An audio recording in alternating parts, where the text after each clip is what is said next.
Le roi. Mon frère me disait à l'instant qu'il y avait ces mouchoirs, c'était pour quelqu'un qui se meurt du cancer. Alors nous allons prier pour eux dans un petit instant. 2 requêtes, très bien, très bien, monsieur, et je vais les déposer ici pour prier aussi pour elles.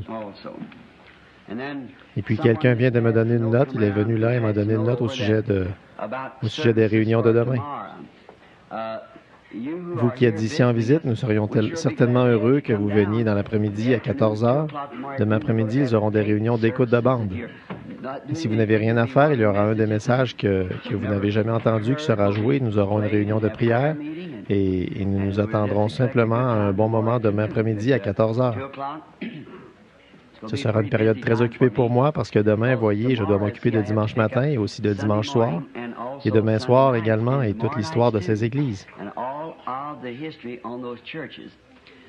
Et maintenant, dimanche matin, si le Seigneur le veut, nous nous attendons à un moment glorieux, parce que dimanche matin est notre jour de repos. Un jour de repos, en quelque sorte, après le samedi soir, c'est l'âge de l'Église de la Odyssée. Mais dimanche matin, je veux parler de la Vierge endormie et la résurrection, les 144 000 et tous ces petits points en suspens qui relient le message ensemble pour dimanche matin. Les réunions commenceront à 9 heures. C'est bien ça, pasteur? À 9 heures dimanche matin que nous voulons parler de toutes ces choses comme qu'advient-il de la Vierge endormie et qu'advient-il de la Vierge sage? Quand est-ce qu'elles reviennent?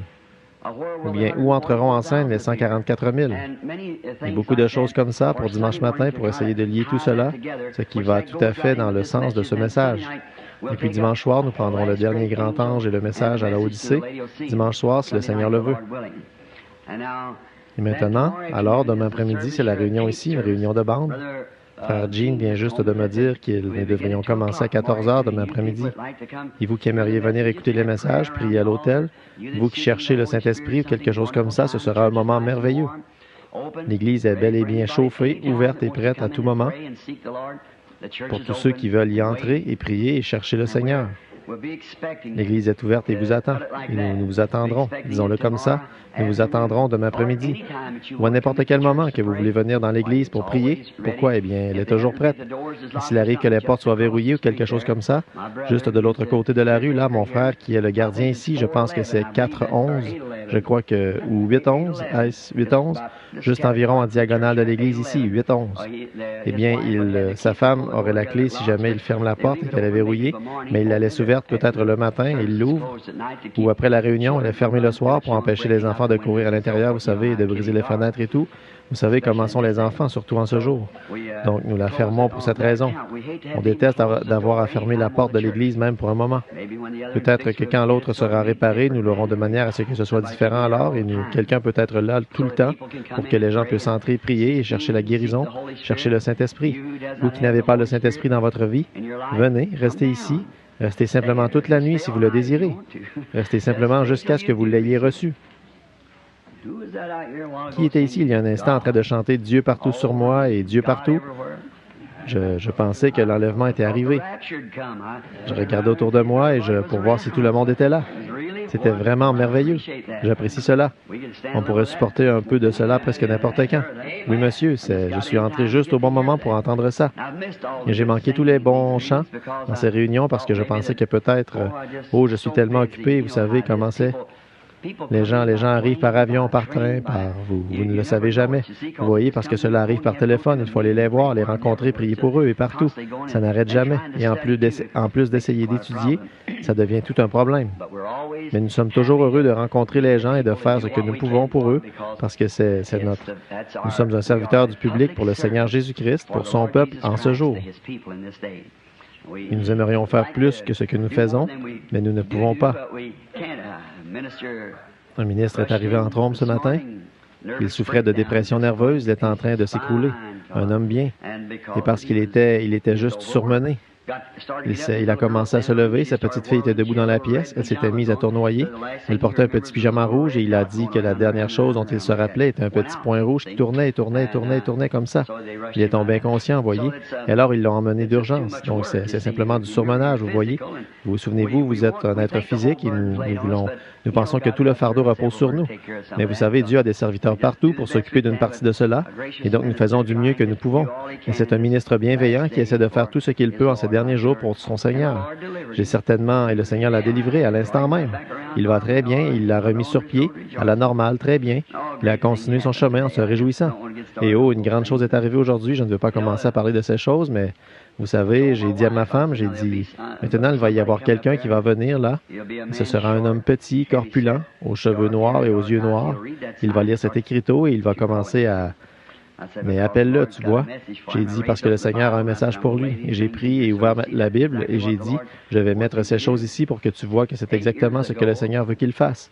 Il y a 8 ans, un Polonais de Pologne qui a grandi en Pologne, lors d'une réunion, il est venu sur l'estrade et ils ont dit, où le Saint-Esprit l'a regardé, lui a dit, « Vous êtes seulement confus. » C'est ce qu'il a pensé que je lui avais dit, mais c'était le Saint-Esprit qui l'avait dit. C'est resté avec lui pendant tout ce temps et ça l'a finalement apporté de Kansas City jusqu'au bâtiment hier soir. Et puis il est devenu vraiment confus quand il a entendu parler de ce baptême d'eau. Il est allé à son hôtel et le Saint-Esprit a dit, « Lève-toi maintenant et va-t'en là-bas. » Quelqu'un a voulu venir avec lui, mais il a refusé parce que dans la vision, il était venu seul. Voyez? Et alors, et lui, assez poli pour lire l'écriteau, il a commencé à s'en aller. Ma femme l'a appelé et je suis allé à la porte. J'ai dit, c'est lui, laisse-le venir. Il a dit, que dois-je faire? Après l'avoir vu, il a dit, maintenant je le vois. J'ai dit, je veux vous montrer ceci pour que vous sachiez maintenant. Vous voyez, j'ai dit, le Seigneur m'a dit que vous alliez venir. Vous pouvez lui demander. J'ai dit, maintenant voici l'Écriture, lisez-la juste ici avant de continuer. Eh bien, il est ici pour se faire baptiser au nom de Jésus-Christ, là. Alors, il est peut-être présent maintenant, à ce que je sache. Êtes-vous ici, frère? Un frère polonais. Ah oui, là-bas, dans le coin à l'arrière, le voilà. Oui, levez-vous. Levez la main pour qu'il puisse vous voir là-bas. Très bien. De voir le Saint-Esprit, cela arrive tout simplement tout le temps. Beaucoup de gens pensent que les visions arrivent seulement sur l'estrade. Oh, ce n'en est même pas le début. Qu'en dites-vous, frère Léo? Ça arrive partout, voyez? Eh bien, ça représente une infime partie de cela ici. Ici, il ne se passe que très peu. Là, dehors, ça se produit jour et nuit, vous voyez? Oui, demandez à ma femme et elle, ou à eux, et mon voisin là-bas à l'arrière, frère Wood, et tous ceux qui sont dans les alentours. Oh là là! Celles-ci sont les petites choses ici. Ce sont les grandes choses qui arrivent là-bas. Or, et la moitié n'a encore jamais été dite. Oh, je suis si heureux pour cela, sachant que notre Seigneur vient bientôt et que nous serons alors avec lui pour toujours à ce moment-là. Pas pour toujours, mais pour l'éternité. Pour l'éternité. Maintenant, si le Seigneur le veut, je crois que c'est le 18, dimanche, dans une semaine. Dimanche, dans une semaine, le 18, j'ai eu un combat terrible. Satan a essayé de me donner cette grippe qui circule dans les alentours. Je n'arrête pas de la lui redonner. Et il me la redonne, et je la lui redonne. Donc, et alors, j'ai eu tout un petit combat. Alors, nous allons probablement la combattre la semaine prochaine. Et alors, si le Seigneur le veut, avant le dimanche suivant, le 18, et nous allons essayer d'avoir quelques réunions pour prier pour les malades parce qu'ils sont... Les choses s'accumulent et les vraies urgences extrêmes. Nous essayons de nous en occuper aussi vite que nous le pouvons. Et les heures, à toute heure de la nuit, et tout ça qui va et vient. Donc, le 18, nous allons avoir un service de guérison habituel. Et si vous avez certains de vos bien-aimés qui aimeraient que l'on prie pour eux, eh bien, amenez-les ou amenez-les à ce moment-là. Maintenant, il y a beaucoup de gens de Jeffersonville qui m'ont dit, ils ont dit qu'ils partaient à temps pour arriver ici, à 17 heures environ. Ils ont dit qu'il n'y avait même plus de place pour leur voiture, ou 6. Alors, j'ai dit, eh bien, vous, ce sont nos frères qui nous rendent visite de partout, des gens, beaucoup de ministres. J'ai dit, ils se reposent sur l'enseignement de ceci. Et nous essayons juste de faire ressortir les points principaux. Et alors, un peu plus tard, eh bien, nous l'aurons sous forme de livre pour que vous puissiez le lire et il y aura un peu d'ajout à cela parce que le soir, vous remarquez, ces quelques soirs passés, j'ai essayé de ménager la voix. Vous voyez, parce que ce grand point culminant, c'est ce que je veux voir, là où la révélation de Christ sera faite dans cet âge. Vous voyez de quoi il s'agit. Et maintenant, avant que nous commencions à lire les Écritures, et je sais que demain c'est une journée remplie de courses, où nous devons tous aller faire notre épicerie du samedi soir, et nous devons les faire le samedi après-midi ou le samedi matin, pour que nous puissions avoir le samedi soir libre pour venir à l'église. Alors nous allons essayer de partir tôt ce soir pour que vous ne soyez pas trop fatigués demain pour saisir, et ensuite revenir à la réunion de l'après-midi avec les frères ici, avec les bandes, et aussi pour demain soir. Maintenant, pourrions-nous nous lever un instant pour la prière, s'il vous plaît? Je me demande, avant que nous prions, s'il y a quelqu'un ici qui a des requêtes de prière spéciales, si vous voulez simplement le signifier par une main levée. Dieu le voit. Maintenant, vous voyez si nous sommes dans un monde dans le besoin ou pas, frère. Je suppose que 95 ou 98% de l'auditoire ont levé la main pour... Maintenant, rappelez-vous, vous ne pouvez même pas bouger sans que Dieu le sache. Voyez, il connaissait vos intentions. Il savait ce que vous demandiez. Inclinons la tête. Bienveillant Père Céleste, nous nous approchons de ta sainteté ce soir, ton trône, par ta promesse que tu as dit que tu entendrais, et que si nous croyons, tu nous accorderais ce que nous avons demandé. Et nous confessons toutes nos fautes. Nous sommes conscients, Seigneur, que nous ne sommes dignes d'aucune de tes bénédictions. Nous sommes indignes. Nous sommes totalement indignes. Et nous ne venons pas comme si nous étions dignes et comme si nous avions fait quelque chose de grand. Ô Père, quand nous regardons au calvaire, cela retire toute fierté de nous. Nous ne connaissons rien d'autre alors que Christ et lui crucifié. Et quand nous voyons qu'il est ressuscité le troisième jour selon les Écritures pour notre justification, qu'il est revenu 40 jours plus tard sous la forme du Saint-Esprit pour demeurer avec nous jusqu'à ce qu'il apparaisse visiblement dans les cieux au temps de la fin. Et nous voyons que ce temps de la fin approche très rapidement maintenant. Et nous sommes les gens les plus heureux, Seigneur, parce que tu nous as donné ce grand privilège.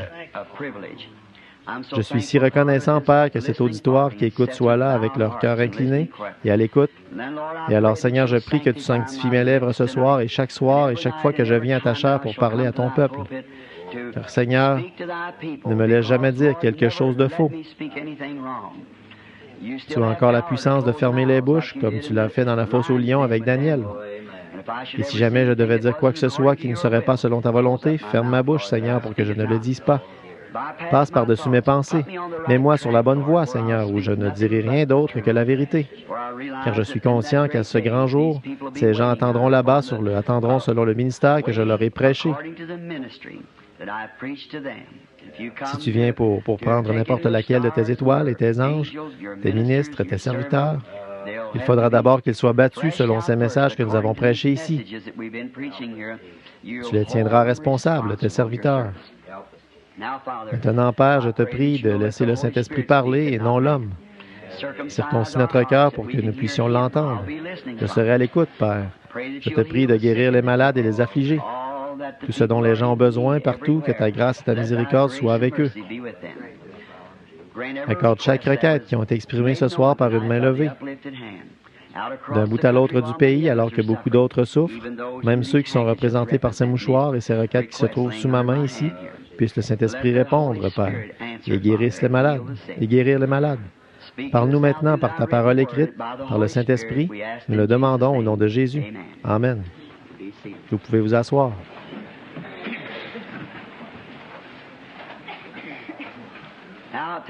Maintenant, ce soir, il fait un peu chaud dans l'Église. Le grand âge de l'Église de Laodicée est pour bientôt. Et ce soir, nous abordons cet autre grand âge de l'Église, qui sera le cinquième âge de l'Église. Nous avons pris le premier âge de l'Église, qui est Éphèse. Je pourrais relire ceux-ci au début, ils étaient tous écrits. J'aimerais donc les relire pour vous qui aimeriez vérifier vos notes. Le premier âge de l'Église était l'âge de l'Église d'Éphèse, de l'an 55 à l'an 170 après Jésus-Christ. Paul était l'étoile, et c'était le premier âge de l'Église. Les œuvres sans l'amour étaient le reproche de Dieu. La récompense était l'arbre de vie. Le second âge de l'Église s'est déroulé de 170 à 312. Irénée était le messager de cette époque. Et le reproche était des tribulations et une Église persécutée. La récompense, une couronne de vie. Le troisième âge de l'Église était Pergame. Saint Martin était le messager de cette Église. L'âge de l'Église s'est déroulé de 312 à 606. Le reproche était fausse doctrine, le mensonge de Satan, le fondement de l'autorité papale et le mariage de l'Église et l'État ensemble. La récompense était de la manne cachée et un caillou blanc. Et le quatrième âge de l'Église était Thyatire. Colomba était l'ange de cet âge de l'Église, le messager, de 606 à 1520. Et l'âge de l'Église était la séduction papale, l'âge des ténèbres. C'était hier soir, vous savez, l'âge des ténèbres. Et la récompense était la puissance de régner sur les nations et l'étoile du matin, à l'ange. Maintenant, ce soir, nous commençons le cinquième âge de l'Église, qui est l'âge de l'Église de Sardes, S-A-R-D-E-S, Sardes. Le messager de cet âge de l'Église était Martin Luther. Il est plus familier aux étudiants de la Bible ou à cet enseignant, ou aux laïcs plutôt d'aujourd'hui. Et cet âge de l'Église a commencé en 1520 et s'est terminé en 1750, de 1520 à 1750. Et l'âge de ce que nous appelons l'âge de la Réforme.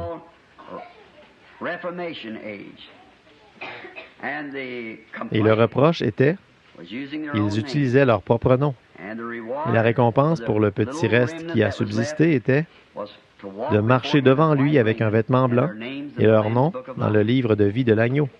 Que le Seigneur nous bénisse alors que nous commençons maintenant. Maintenant, nous commençons au verset 1 du chapitre 3 de cet âge de l'Église. Le message à Sardes, la période de la Réforme. Un petit reste de croyants subsistait, presque totalement disparu. Maintenant, pour certains des nouveaux venus, je pourrais dire à ce sujet que pour que vous soyez au même niveau, c'est un peu sommaire et à un moment donné, nous allons arriver là où nous pouvons mettre nos messages sur le dessiner, venir dans l'après-midi et le préparer. Je le ferai peut-être dimanche. Maintenant, chacun d'eux représente l'âge de l'Église. 1, 2, 3, 4, 5, 6, 7. Ceci commence avec Philadelphie. Et ceci là-haut représente la puissance pentecôtiste, ou une Église qui était à la Pentecôte. C'était vraiment une Église assez nombreuse au début, mais ils ont commencé un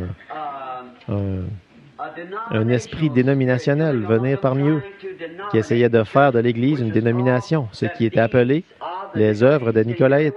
Entendez-vous tout au fond? Oui, très bien. Les œuvres des Nicolaïtes. Maintenant, ce n'était pas encore une doctrine. Et puis, nous avons pris la parole et l'avons décortiquée, ce qui était les œuvres, ce qui était Nicolaïte. C'est un nom qui nous est étranger, Nicolaïte.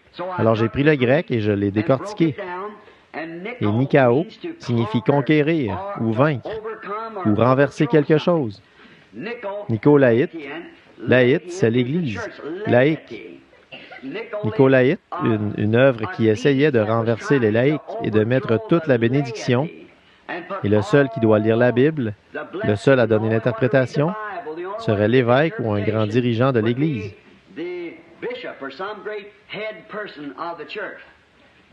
Ensuite, nous voyons dans le deuxième âge de l'Église qu'il commencerait à évincer beaucoup plus. Ceci est encore la Pentecôte. Et ceci est la dénomination, D. Or, dans le troisième âge de l'Église, Pergame, la Pentecôte était presque totalement évincée. Mais la doctrine de la dénomination, elle est passée d'une œuvre, ici, pour devenir une doctrine, ici. Puis ils se sont vraiment mariés ici. Ils se sont mariés. Ce groupe ici, qui était plus puissant que les groupes pentecôtistes. Maintenant, la façon dont je dis cela, frère, ce sont les faits véritables. C'est d'après les écrits sacrés des récits historiques. Les livres du Concile de Nicée, le livre des Martyrs de Fox et tous les grands écrits anciens. J'ai certains des plus anciens manuscrits qui soient. Et tout le monde, je dis ça je ne dis pas que je suis pentecôtiste. Cela ne veut pas dire, quand je dis pentecôtiste, je ne fais pas référence à cette organisation du jour où nous vivons. Elle est aussi coupable que les autres. Mais je veux dire le véritable pentecôtisme, le véritable Esprit de Dieu avec la doctrine originelle, avec les bénédictions originelles, avec les noms originels, avec tout exactement comme cela a commencé au commencement, comme cela était tout au long de la Bible. Bon, alors quand nous arriverons à cet âge-ci, vous voyez jusqu'où la Pentecôte s'est rendue. Pouvez-vous bien le voir tout au fond? Pouvez-vous le distinguer tout au fond là-bas? Très bien. Maintenant, voilà hier soir le grand âge dans lequel nous sommes ici.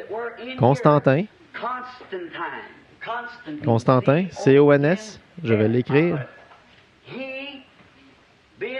Lui, étant un païen, a demandé à ces chrétiens ici, ceux qui avaient la doctrine des Nicolaïtes, s'ils prieraient pour qu'ils gagnent une certaine bataille.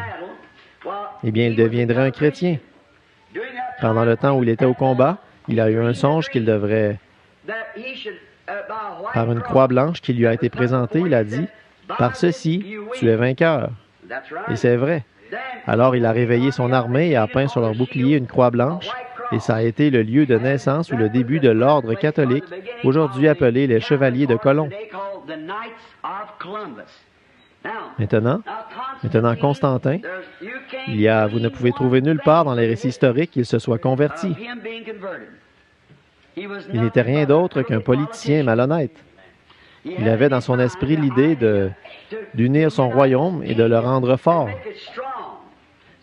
C'est ainsi qu'en lui-même, étant païen, il adorait les idoles. Puis il a vu que la doctrine des Nicolaïtes s'était presque tout fait évincer. Il a donc utilisé la même stratégie que nous avons vue hier soir. Et Jésus l'a prédit 304 ans avant que cela arrive, qu'il enseignerait la doctrine de Balaam. Comment Balaam a trompé les enfants d'Israël, les a poussés à commettre la fornication et a pris des choses offertes aux idoles, à manger des choses. Or, nous savons que manger ces choses offertes aux idoles, ce que c'était vraiment, c'était d'adorer. En entrant, il se prosternait devant les idoles, ramenant les idoles dans l'Église chrétienne, tout comme Balaam l'avait fait à l'époque. Il avait amené Israël à commettre la fornication, à aller à cette grande fête de l'idole. Eh bien, Constantin a fait la même chose avec sa stratégie, et il a fait une église. Il a beaucoup donné au concile de Nicée, et puis il a fait beaucoup de grands bâtiments qu'il avait, et il les a convertis en églises. Et ensuite, il a fait un grand autel de marbre, l'a décoré d'or et de pierres précieuses. Sur le dessus, il a mis comme un trône, et il a fait d'un homme la tête comme un... Il a alors été appelé un évêque. Et ils l'ont mis sur ce trône. Boniface III a été mis sur le trône. Non seulement ça, mais il se promenait vêtu comme le paysan l'était. Mais ils lui ont fait de belles soutanes. Ils l'ont revêtu comme un dieu. Ils l'ont placé là-haut et l'ont appelé le vicaire. Vicaire, ou le vicarius filii Dei, ce qui signifie « à la place du Fils de Dieu ».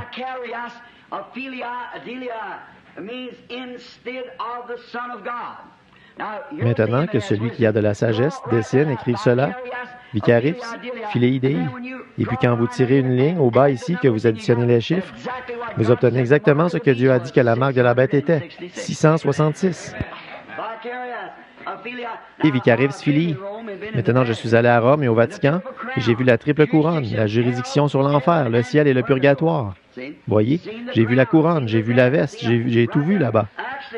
En fait, un jeudi après-midi à 15 heures, je devais rencontrer le dernier pape qui était là, le baron von Blomberg avait eu Et ensuite, il a dit, maintenant, quand tu iras, frère Branham, la première chose que tu dois faire, c'est de fléchir ton genou droit et d'embrasser cette bague. J'ai dit, pas question, oublie ça. J'ai dit, je n'ai rien contre l'homme. Mais j'ai dit, il y a une chose, je donne à un homme son titre, si la révérence est en ordre. Un évêque, un ancien, un docteur, peu importe. Je serai heureux de saluer cet homme. Mais rendre un culte à un homme, je dois rendre mon hommage à un seul homme, Jésus-Christ. C'est le seul homme devant qui je m'inclinerai. J'ai dit, oublie ça, annulez tout ça, je ne le prendrai pas. Et donc, après être rentré chez moi, j'ai découvert qu'il y avait un autre grand Américain qui avait fait ça, Teddy Roosevelt. Il a refusé de le faire à cause de... Vous vous souvenez de ça dans l'histoire? Qu'il a refusé de voir le pape parce qu'il devait embrasser sa bague ou il l'avait aussi sur un gros orteil aussi, vous savez. Alors, oh non, c'est hors de question. Et donc, cependant, maintenant, comme Balaam, ensuite nous avons vu hier soir, maintenant ici, d'abord, avant de continuer, ils ont consolidé l'Église et se sont mariés, ont eu des idées païennes, des idoles païennes qui étaient dans l'Église. Le dieu de Jupiter, le dieu du Soleil, le dieu de Mars, le dieu de Vénus, et toutes ces idoles de Dieu. Il les a toutes prises de ces églises païennes. Il les a remplacées par Paul, Pierre, la Vierge Marie, tous ceux-là.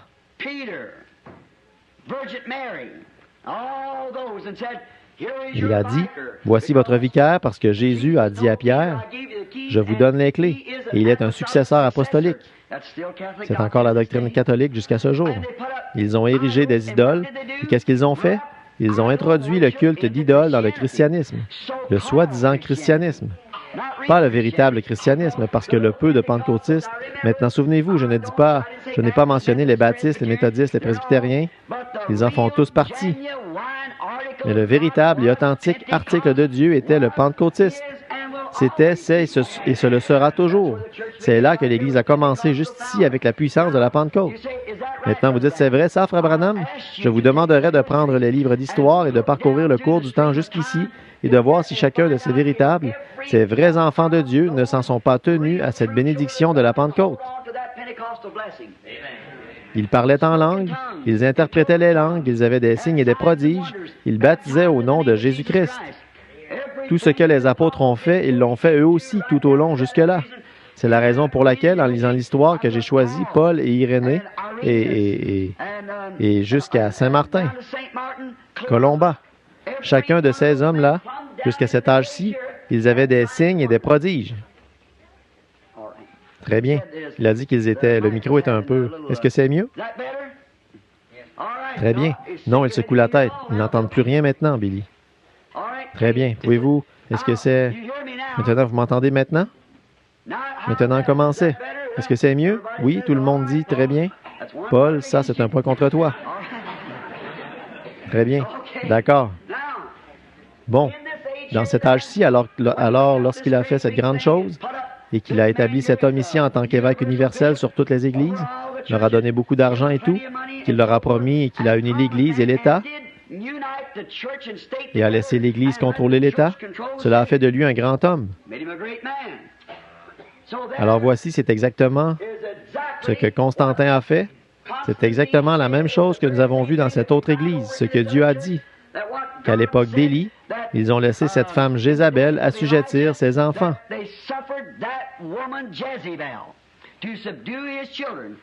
Cela s'est passé dans l'âge des ténèbres. Et regardez où en est la Pentecôte maintenant. Oh là là là là!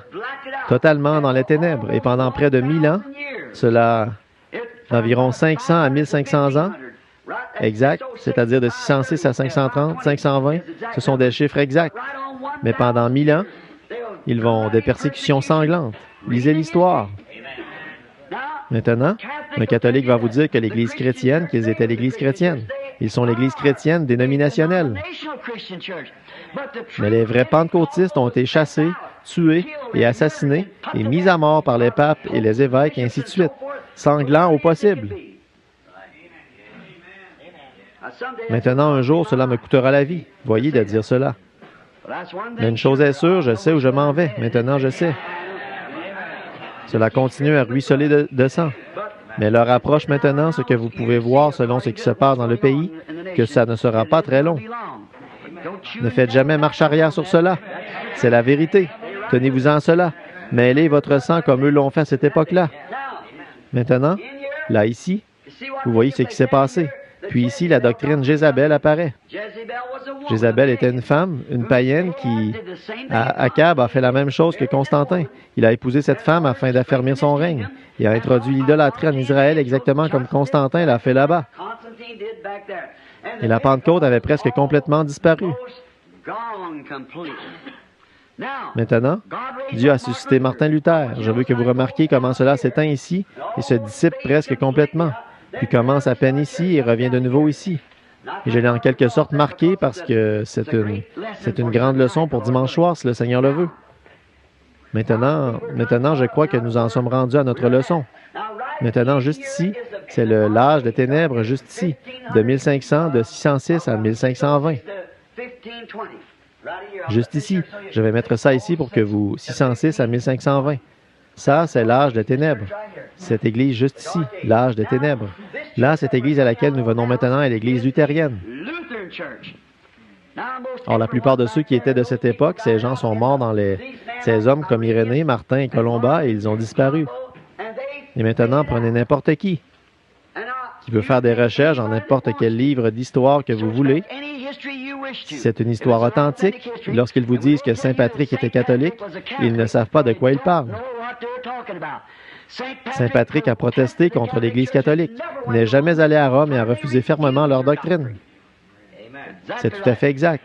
Allez au nord de l'Angleterre ou en Irlande aujourd'hui, vous allez constater la même chose. Saint Patrick était un homme de Dieu. Mais Saint Patrick, quand il y a dit là-dedans qu'il a chassé tous les serpents d'Irlande, ça, c'était une légende. Combien d'entre vous ont déjà lu et entendu parler de Guillaume Tell qui a tiré une pomme qui était posée sur la tête de son fils? Ça, c'est une légende catholique. Il n'y a jamais eu un mot à ce sujet qui le confirme. J'étais là où c'était supposément arrivé. C'est écrit là-bas. Une légende, ce n'est pas vrai. En Suisse. Billy et moi, nous étions assis juste là au bord du lac des Quatre Cantons, où cela a eu lieu. Il a tiré sur un homme, c'est vrai, mais pas sur une pomme posée sur la tête de son fils. Ça, c'est juste une légende. Des superstitions et tout ça. Ce n'est jamais arrivé. Ils n'ont aucune trace là-bas de l'endroit où cela s'est passé ou quoi que ce soit qui l'ait fait. Et cela dévoile complètement et dit ce qu'il en était. Maintenant, mais ici, ce n'est pas l'histoire qui dit qu'il l'a fait, voyez? Alors maintenant, ici, dans l'âge de l'Église, c'est là que cela a presque disparu, complètement cessé d'exister. Maintenant, dans cet autre âge, vient l'âge de la Réforme. Maintenant, ces choses ici, après presque 1000 ans de ténèbres et d'obscurité, de disparition, et ainsi de suite comme ça, l'Église a en quelque sorte perdu de vue Irénée. C'était un grand homme, un homme pieux, tout comme plusieurs centaines de ces précieux saints qui ont donné le sang de leur vie aussi librement qu'ils le pouvaient, en se tenant dans cette arène, pour la cause du Christ, pour le baptême au nom de Jésus-Christ, pour le parler en langue, la résurrection de Jésus-Christ vivant dans la vie et sa présence divine là-bas, pendant que les gens qui se disent chrétiens les persécutaient. C'est exact, c'est tout à fait ça. Oh, c'est une légion démonisée de l'enfer qui mérite je ne sais pas quoi. Elles se sont levées comme ça, ils se sont formés, se sont fait, elle se dit prophétesse, une interprète divine de la parole, qu'eux seuls connaissent. Elle se fait appeler ainsi, mais elle est une menteuse. Voyez-vous? Voilà, vous voyez, mais en même temps, il avait son ange là, avec la vérité. La vérité va toujours revenir à ceci, voyez? Elle va toujours revenir à l'originel, parce que Dieu ne dévie jamais de cela. Maintenant, nous avons aussi vu hier soir, avant que nous ne changions de sujet, afin que ce soit bien établi dans votre cœur, non seulement dans le type Jézabel, elle avait une fille. Vous vous souvenez de ça? L'Apocalypse 13 dit que cette église apostate, Rome, avait des filles. Elle était la mère des prostituées. Est-ce vrai? Jézabel avait une fille. Et qu'est-ce que Jézabel a fait avec sa fille? Voyez comment toutes ces choses, ces types et ces ombres, Jézabel s'est assurée que sa fille épouse Joram, qui était le fils de Josaphat en Judée. Israël était divisé à cette époque-là comme ceci. Ici, c'est Jérusalem. Ici et ici, c'est la Judée. Ici. Eh bien, Akab était ici et Joram était ici. Très bien. Jézabel l'a fait conquérir. Tout Israël a pris des idoles. Puis, tous, sauf Élie, ce petit groupe fidèle. Très bien. Maintenant, de ce côté-ci, il y avait Joram qui régnait sur Juda, et quand elle a eu son bébé par Akab, elle a pris cette fille et l'a mariée au fils de Joram, ou plutôt au fils de Josaphat qui était Joram. Et elle a introduit l'idolâtrie dans Juda, et elle a placé des autels païens dans Jérusalem. C'est exactement ce que l'Église catholique a fait. Elle a fait ressortir sa doctrine de la dénomination et ainsi de suite, et a retranché le Saint-Esprit de l'Église ici avec sa fille. Luthérienne, méthodiste, baptiste, pentecôtiste et ainsi de suite. C'est exactement ce qu'elle a fait. La Bible dit, elle est la mère des prostituées. Maintenant, regardez simplement dans les Écritures. Si vous voyez quoi que ce soit de différent dans les Écritures et l'histoire qui va dans la même direction, venez me voir comme des gentlemen. Voyez? C'est vrai, ce n'est pas là. Ces dénominations sont les choses les plus empoisonnées que nous ayons jamais eues dans le protestantisme. Ils essaient de faire gouverner l'Église par des hommes. Une autre image comme celle qui se trouve sur ce trône. L'évêque en chef, les surveillants généraux de la Pentecôte. Eh bien maintenant, voyons voir, quelle est sa doctrine. Oh, il a baptisé au nom de Jésus? Il ne peut pas entrer là-dedans. Non, monsieur, mes frères, vous l'avez rejeté.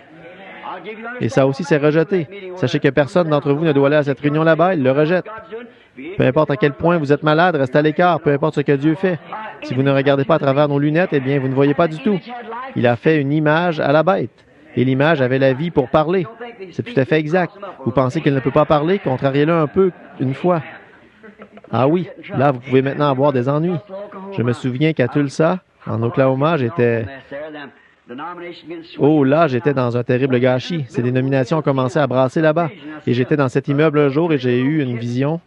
J'ai vu un joli petit chaton. Il était allongé sur un coussin de soie. Il était si mignon. Et je suis allé là-bas et j'ai peur d'un chat. Et je me suis avancé et j'ai commencé à le flatter. Et il faisait purr, purr. Vous savez comment ils font ce drôle de bruit, vous savez? Je le flattais, j'ai dit « joli petit chaton ». Il a dit « purr ». Il était tout gentil, vous savez. et j'ai regardé à l'arrière de son coussin, il était écrit « Chaton, pentecôtiste ». Eh bien, je me suis dit, ça c'est étrange, n'est-ce pas? Et j'ai dit, ça doit être une vision. Et quelque chose a dit, tant que tu le flatteras dans le sens du poil, très bien. Mais maintenant, si tu veux voir de quoi il est fait, flatte-le à rebrousse-poil, voyez? Alors, quand je l'ai flatté à rebrousse-poil, ses yeux se sont exorbités, verts, et c'était un monstre qui se tenait là, qui me crachait dessus de toutes ses forces. Voyez, flattez-le juste un peu à rebrousse-poil. Dites-lui que son baptême dans le nom du Père, Fils et Saint-Esprit vient du diable et de l'Église catholique. Regardez bien comment il va réagir. Voyez, ses poils se hérissent. Je suis descendu, j'ai dit à frère Jean et aux autres en bas, aux frères Léo et les autres, j'ai dit, j'ai vraiment eu une véritable vision des dénominations pentecôtistes là-dedans. Et maintenant, le chapitre 3, commençons par Sardes est une église morte. Elle est morte car ils ont été tués pendant cette période. Juste encore un peu de vie, et nous allons voir dans quelques minutes ce que c'était dans un tout petit instant. De 1520 à 1750, c'était cet âge de Sardes. Et l'étoile, ou l'ange de l'étoile qui était dans sa main, c'est qui était l'ange ou le messager de cet âge de l'Église. Est-ce bien compris que l'étoile était un ange et un ange est un messager pour cet âge? Très bien, très bien. Bon, nous en avons terminé avec le concile de Nicée. Elle y a trouvé la mort et tout entre dans la puissance de et tout entre dans la puissance et la gloire. L'Église et l'État sont réunis. Est-ce que quelqu'un se souvient ce qu'en disait la leçon d'hier soir au sujet de ce que beaucoup de ces gens en pensaient? Le millénium était commencé et amener le millénium sans la venue de Christ, voyez? La venue de Christ débute le millénium, c'est la première chose. Et à cette époque-là, si vous consultez l'histoire, vous verrez qu'ils avaient de faux Jésus qui se sont élevés et tout le reste, voyez, ils ont même pensé que le pape était Jésus, en l'appelant un vicaire à la place du Fils de Dieu. Oui, un grand Dieu saint, quelque chose du genre, qui est assis là. Laissez-moi vous dire quelque chose. La Bible dit que quand Jésus va venir, avant qu'il ne vienne, il s'élèvera de faux prophètes et il s'élèvera de faux Jésus. C'est vrai. Voici ici, mais laissez-moi faire descendre ceci dans votre cœur. Il n'y aura jamais de Jésus qui va mettre un pied sur cette terre tant que l'Église ne sera pas enlevée et partie. Maintenant, gardez simplement ça à l'esprit parce qu'il y aura de faux Christ qui s'élèveront. Mais Jésus ne sera pas ici sur la terre parce que la trompette sonne et il ne vient pas. Nous allons le rencontrer dans les airs. L'Église est déjà partie. Et ensuite, quand Jésus apparaîtra, ce sera le temps de revenir. Les gens des nations vont à sa rencontre dans les airs. Est-ce ce que dit l'Écriture? Voyez, ils vont à sa rencontre dans les airs et alors nous montons. Et Jésus ne posera jamais ses pieds sur la terre tant que l'Église n'aura pas été enlevée et amenée à la maison et que le souper des noces ne sera pas terminé dans le ciel. Après cela, il revient après le reste des Juifs. Alors c'était terminé, le concile de Nicée.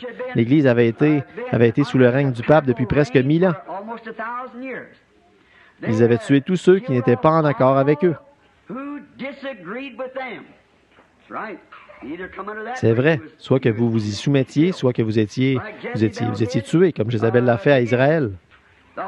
Le Saint-Esprit n'en avait laissé que quelques-uns pendant cet âge, comme Élie et le reste d'Israël, qui n'avaient pas fléchi le genou devant Balaam. Si vous aimeriez le lire plus bas, c'est dans 1 Roi, au chapitre 19, au verset 18, quand Élie se tenait là-bas dans la grotte et qu'il a dit, « Seigneur, ils ont tué tous tes prophètes.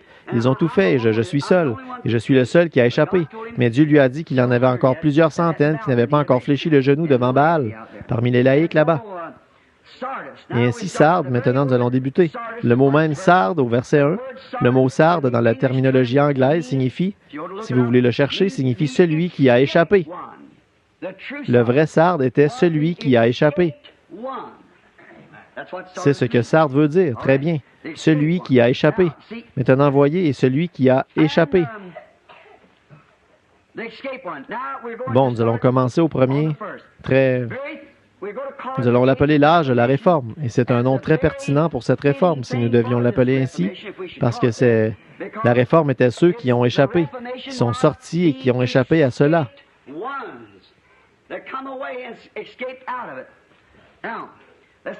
Prenons maintenant le verset 1. À l'ange de l'assemblée qui est à Sardes, écrit, « Voici ce que dit celui qui a 7 esprits de Dieu et les 7 étoiles. Je connais ton œuvre que tu as le nom de vivre et tu es mort. » Maintenant, la salutation. Maintenant, les 7 esprits sont Les 7 esprits et les 7 étoiles. Les esprits étaient les anges qui sont allés vers les étoiles qui étaient des messagers. 7 esprits, à 7 périodes différentes. Le Saint-Esprit oignait un messager qui était une étoile en son jour. Un esprit est éternel. Et l'étoile qui a été faite dans le but de refléter la lumière dans l'obscurité de ces âges d'église où les chandeliers et les étoiles sont représentés.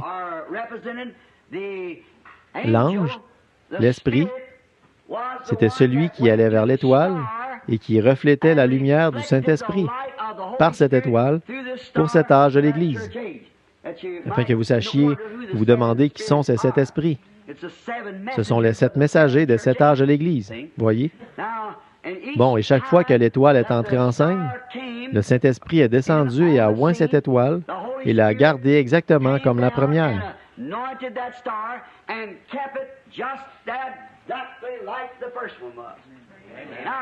Eh bien, laissez-moi vous confirmer ça. Paul a dit, si vous voulez savoir de quel genre d'étoile il s'agissait, car rappelez-vous, Satan est lui aussi une étoile, l'étoile du matin. Eh bien, là, remarquez, Paul a dit, croyez-vous qu'il était l'étoile de l'Église d'Éphèse? Il a dit, eh bien là, si vous voulez savoir si c'est vrai ou pas, dans Galates 1:8, Paul a dit, il parle là qu'il viendrait un temps et que des loups cruels et tout, il a dit, si un ange du ciel venait annoncer un autre évangile. Là, il savait que cet homme arrivait, tel un ange en tant que vicaire. Il a dit, peu importe qui c'est, si un ange ou n'importe qui d'autre venait et vous enseignait autre chose que cet évangile que nous vous avons enseigné, qu'il soit anathème. Pas vrai? Paul est celui qui les a contraints à se faire rebaptiser. S'ils n'avaient pas été baptisés au nom de Jésus-Christ, venez vous faire rebaptiser afin de recevoir le Saint-Esprit. Acte 19:5. Il était aussi celui qui a imposé les mains sur les gens et les dons. Et il a mis l'Église en ordre en opérant des miracles, la guérison divine, le parler en langue, l'interprétation des langues. Pas vrai? 1 Corinthiens 12. Allez voir ce que Paul a dit. 1 Corinthiens 12, et vous le trouverez. Il a placé dans l'Église, Dieu a placé dans l'Église ses grands dons. Et Paul les a mis en ordre et il les a établis pour qu'ils puissent œuvrer pour la gloire de Dieu. Paul a dit cela. Alors si quelqu'un, peu importe la dénomination à laquelle il appartient, essaie de vous dire que l'époque du parler en langue, de l'interprétation des langues, de la guérison divine et des miracles et du témoignage du Saint-Esprit comme le baptême, qu'il soit anathème. Car le même esprit qui était sur Paul sera le même esprit qui a été envoyé à l'âge de l'Église suivant, puis le même à l'âge de l'Église suivant, et encore le même jusqu'à la fin des âges de l'Église. Le même esprit, le Saint-Esprit. Croyez-vous cela? Si vous remarquez ceci, c'est écrit ici. Celui qui écrivait le savait. Regardez, les 7 esprits, regardez. E majuscule, Saint-Esprit. Il n'y en a qu'un. Oui, oui, le même Saint-Esprit venant 7 fois aux 7 âges de l'Église et portant la même lumière. Vous saisissez maintenant? 7 âges de l'Église. À 7 reprises, le Saint-Esprit porterait ce même message, sur lequel une malédiction a été prononcée sur toute personne qui changerait quelque chose. Maintenant, voyez si cela s'accorde avec la révélation de toute la chose. Il a dit, quiconque retranchera ou y ajoutera, celui-là, sa part sera retranchée du livre de vie. Toute la chose est couverte alors. Donc, vous n'avez aucune place pour en sauter ou en ajouter nulle part d'autre. Vous voyez, parce que c'est ça. C'est ce que Dieu a dit. C'est ce que l'Esprit a dit et c'est ce que les Églises ont dit. Maintenant, si vous essayez de faire entrer de force n'importe quelle autre sorte de doctrine que ce que Paul a enseigné, c'est faux. La Bible est exacte. Sa vie, Jésus a dit, je retrancherai sa part du livre de vie. Maintenant, vous dites, quelle partie du livre de vie? Il y a beaucoup de gens dont le nom est inscrit dans le livre de vie qui vont assurément échouer. Vous savez ça, n'est-ce pas? Vous vous souvenez de cet enseignement l'autre soir? L'avez-vous saisi? On pourrait aborder cela. Ça ne semble pas être le bon moment. Ça ne le semble pas, vous voyez. Judas Iscariote était le fils de Satan. Il était un démon manifesté dans la chair. La Bible dit qu'il l'était. La Bible dit, il est né le fils de la perdition. Regardez ceci juste un instant.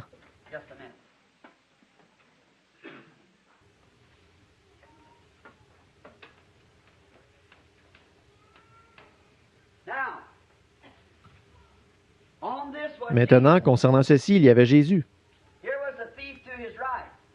Ici était le brigand à sa droite, ici était celui à sa gauche. Et là, quand Jésus était le Fils de Dieu, pas vrai? Maintenant, certaines personnes ne voient que 3 croix, mais il y en avait 4. 4 croix. Eh bien là, qu'est-ce qu'une croix?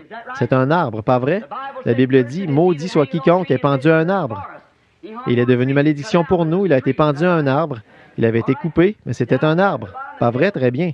En bas, au pied de la colline, il y en avait un autre. Judas s'était pendu à un sycomore. Pas vrai? Regardez, ici se trouve le Fils de Dieu. Il est venu du ciel et il est retourné au ciel, en emportant avec lui le pécheur qui s'est repenti. Ici se trouve le fils de la perdition. Il est venu de l'enfer et il retourne en enfer en emportant avec lui, si tu es, le pécheur qui ne s'est pas repenti. Voyez, le pécheur qui ne s'est pas repenti. Si tu es le Fils de Dieu, sauve-toi toi-même et sauve-nous aussi. Celui-ci a dit, nous avons, en prêchant ce prédicateur de l'Évangile, nous méritons ce qui nous arrive, mais cet homme n'a rien fait de mal. Seigneur, souviens-toi de moi quand tu entreras dans ton règne. C'était qui, ça? C'était un petit peu hier soir ou le soir avant. Ceci est l'Abel de Dieu. Ceci, le Caïn du diable. Comme Caïn a tué Abel à l'autel, Judas a tué Jésus à l'autel. C'est vrai. La fumée n'a fait que s'élever là-bas en Éden et elle se pose ici de nouveau. C'est tout à fait ça. Oh, cela est glorieux, ce vieux chemin. Ce vieux chemin béni, tout simplement rempli de gloire. Eh bien, maintenant, nous voyons ici, excusez-moi, que cette église de Sardes, à l'ange, il a dit les 7 esprits. Celui qui a les 7 esprits. Écrit à l'ange de l'église de Sardes. Voici ce que dit celui qui a les 7 esprits de Dieu. Et maintenant, combien savent que Dieu est un seul esprit? Certainement, Dieu, le Saint-Esprit, Dieu, Père, Saint-Esprit, toute la même personne, parce que Marie a été conçue par le Saint-Esprit. Bon, mais Dieu a utilisé ce Saint-Esprit dans 7 différentes lumières évangéliques pour l'Église. 7 âges de l'Église. Vous saisissez? 7 âges de l'Église. Maintenant, vous dites, Dieu ne fait pas ça. Oh oui, mon frère. Regardez, il a utilisé l'esprit d'Élie, et quand Élisée est parti, Élie est parti, Élisée en a reçu une double portion. Et quand Élisée est tombé malade et qu'il est mort, cela est revenu de nouveau sur Jean-Baptiste. C'est la même chose qui le poussait à agir exactement comme Élie agissait. Il vivait dans le désert et tout, pas vrai? Et il a été prédit qu'il reviendra de nouveau dans les derniers jours. Vous voyez? Dieu utilise l'Esprit tout au long. Et Jésus était loin du Saint-Esprit. Et il allait ça et là, faisant le bien, pas vrai? Et le même Saint-Esprit qui était sur Jésus est revenu directement dans l'Église au jour de la Pentecôte. Il est ensuite revenu directement dans l'âge suivant et l'âge suivant. Et qu'est-ce que c'est? Le même et unique Saint-Esprit. Oh, ne le voyez-vous pas? Dieu au-dessus de nous, dans le Père. Dieu avec nous, dans le Fils. Dieu en nous, dans le Saint-Esprit. Ce sont 3 fonctions et pas 3 dieux, voyez? Et ces 3 titres, Père, Fils et Saint-Esprit, appartiennent à un seul nom, Jésus-Christ. Très bien. Bon, observez bien maintenant alors que nous continuons. Les 7 esprits. Voici ce que dit celui qui tient, en d'autres termes, tient ses messagers. Ces messagers qui seront oints du Saint-Esprit avec ce même Saint-Esprit dont Paul, le premier, qui était oint, le deuxième, troisième, quatrième, cinquième, sixième et septième. Ils sont tous dans sa main droite.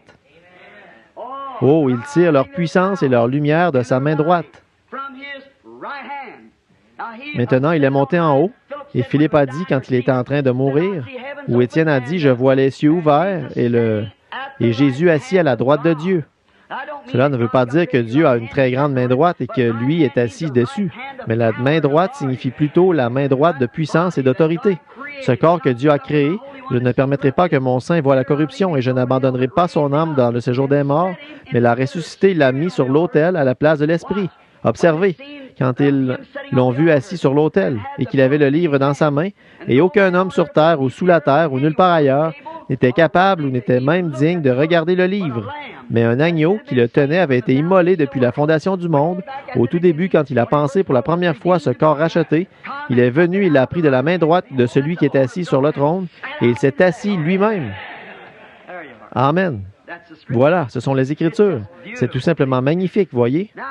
Maintenant, celui qui vaincra s'assoira avec moi sur mon trône, comme moi j'ai vaincu et me suis assis sur le trône de mon Père.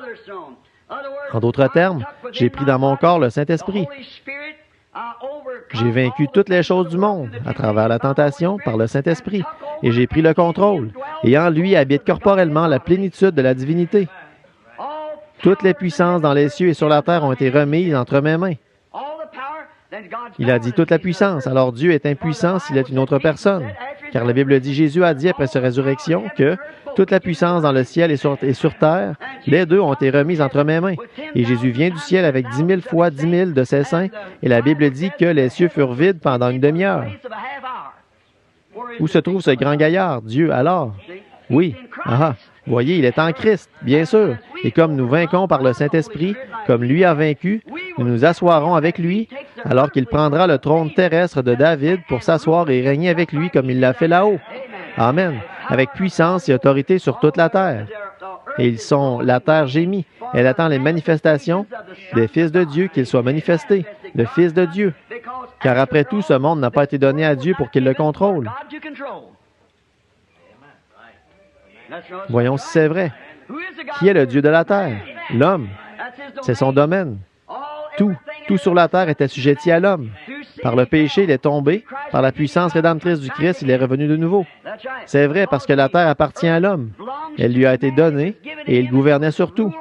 Et toute la nature gémit. Elle attend le moment où les fils de Dieu seront manifestés de nouveau. Oh là là! Oh là là, les manifestations des fils de Dieu. Maintenant, on ferait mieux de mettre ça de côté tout de suite. Mais les messagers sont dans sa main droite. Ils attendent. Peu importe où il les envoie, ils vont dire la même chose. Car le Saint-Esprit qui était en Christ, l'Esprit qui était en Christ.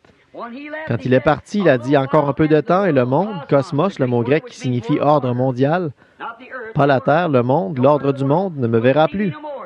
Les dénominations ou quoi que ce soit d'autre ne me verront plus, mais vous me verrez, l'Église, le croyant, car je, le pronom personnel est juste. Je serai avec vous, même en vous, jusqu'à la fin du monde. Jésus-Christ le même hier, aujourd'hui et pour toujours. Le voyez-vous? Alors si ça, c'est le Saint-Esprit de Christ qui est venu au jour de la Pentecôte qui a fait ces choses, c'est le Saint-Esprit de Christ qui a été rejeté ici. Le Saint-Esprit de Christ qui tient bon encore ici. Le Saint-Esprit de Christ qui tient bon encore ici, jusqu'ici et jusqu'à la fin du monde.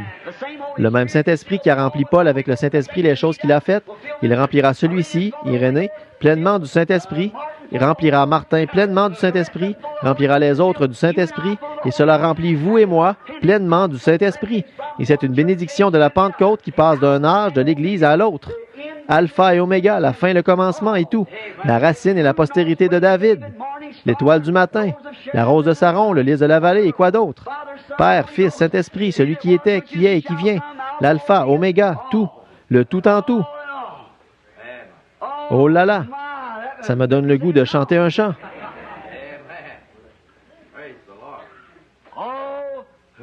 Oh, qui dites-vous que je suis? A dit Jésus. D'où dites-vous que je viens? Oh, connaissez-vous mon Père ou connaissez-vous son nom? Il a dit, je suis Alpha et Oméga, le commencement et la fin. Je suis toute la création et Jésus est son nom. Je suis celui qui parla à Moïse dans le buisson ardent de feu. Je suis le Dieu d'Abraham, l'étoile brillante du matin. C'est vrai. Je suis la rose de Saron. Oh, d'où dites-vous que je viens? Je suis toute la création, mais Jésus est son nom. Toute la famille dans les cieux et sur la terre liée à ce seul, universel, béni, rempli du Saint-Esprit, qui est descendu, nommé par le Saint-Esprit, prononcé par le Saint-Esprit, né par le Saint-Esprit? Non. C'est vrai. Dieu l'a donné à toute la famille du ciel et de la terre. Et tout ce qui s'y trouve, tout genou fléchira devant ce nom. Et il n'y a pas sous le ciel aucun autre nom qui a été donné par lequel les hommes doivent être sauvés. Pas peut-être, devraient être, mais doivent être sauvés. Oh, j'aime ça. C'est tout simplement bon. Très bien. Dans sa main droite. Maintenant, est-ce que vous le savez? C'est une église de la Pentecôte.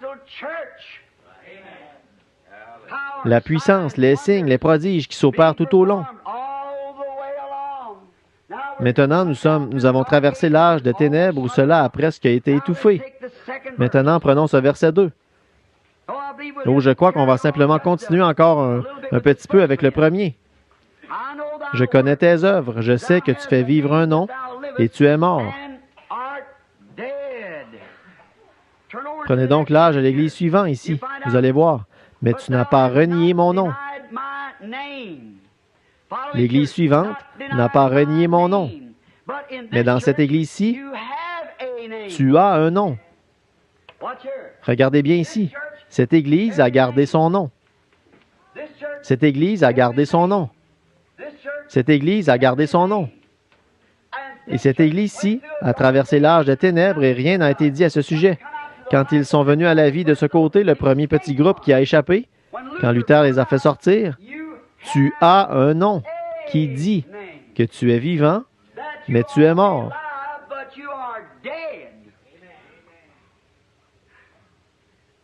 Maintenant, quel nom ont-ils utilisé après avoir cessé d'utiliser le nom de Jésus? Père, Fils, Saint-Esprit. Et cette chose-là n'existe pas. C'est une théologie morte. Dites-moi, est-ce que Père est un nom? Combien a-t-il de pères ici? Levez la main. Lequel d'entre vous a pour nom Père? Fils et des humains. Voilà ce que c'est. Son nom n'est pas Saint-Esprit. C'est ce qu'il est.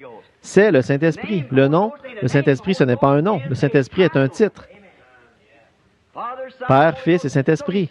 Donc, vous voyez là que c'est tout aussi sans fondement que la filiation éternelle. La filiation éternelle, ça n'existe pas. Un fils a un commencement lorsqu'il naît. Éternel n'en a jamais eu. Une telle chose n'existe pas, comme je l'ai dit l'autre soir, tel qu'un enfer éternel. Comment pouvons-nous avoir un enfer éternel? L'enfer aurait toujours existé. Alors la Bible dit, cela a été créé pour le diable et pour ses anges. Il y aurait toujours eu un enfer. S'il y en avait toujours eu un, il faudrait qu'il y en ait eu un au commencement. Et qui s'en est servi là-bas quand il était El Elohim, celui qui existe par lui-même, quand il n'y avait rien d'autre? Alors il fallait que l'enfer soit là avec lui. Voyez, l'enfer a été créé pour le diable et pour ses anges. Et tous les méchants y seront jetés. C'est tout à fait vrai. Ils seront punis pour peut-être 100 millions d'années pour ce qu'ils ont fait. Mais il viendra un temps où ils connaîtront la seconde mort. Il ne restera rien d'eux. Tout ce qui a eu un commencement a une fin. Ainsi, lorsque nous recevons la vie éternelle, nous recevons une part de cette lumière cosmique qui était là-bas avant même qu'il y ait eu une molécule. Ah, cette lumière de Dieu vient dans notre cœur. Elle nous éclaire afin que nous puissions voir Jésus. La Bible dit, nous ne voyons pas toutes choses, mais nous voyons Jésus. Bon, il a dit, je sais que je suis celui qui a les 7 esprits et qui les envoie aux 7 églises. Je connais toutes tes œuvres et tout à ce sujet, mais tu as un nom qui dit que tu es vivant, mais tu es mort. Bon, rappelez-vous de quel âge il s'agissait? Martin Luther, l'âge luthérien. Maintenant, ils ont été condamnés dès le départ. Ils n'avaient même pas besoin de commencer. Ils étaient déjà morts. Ils n'avaient pas besoin de mourir. Ils étaient déjà morts dès le départ. Voyez, ils les ont juste arrachés. Maintenant, remarquez ceci. Maintenant, lisons le prochain verset. Observez. Sois vigilant et affermis le reste qui est près de mourir. Car je n'ai pas trouvé tes œuvres parfaites devant mon Dieu. Maintenant, il parle à Luther à présent. Nous admettons tous que ceci était l'âge luthérien. C'était la réforme. Et bon, là, qu'est-ce qu'il a dit? Vous portez un faux nom en disant que vous êtes vivant, mais vous êtes mort. Qu'est-ce qu'ils ont fait? Ils sont retournés tout droit dans la dénomination. Alors, la poêle ne peut pas se moquer du chaudron. Ne dites pas les catholiques. Voyez, parce que vous êtes retournés tout droit là-dedans en employant les mêmes credos et les mêmes noms. Et bien, Luther a fait sortir beaucoup de ses catéchismes et tout le reste que l'Église catholique avait.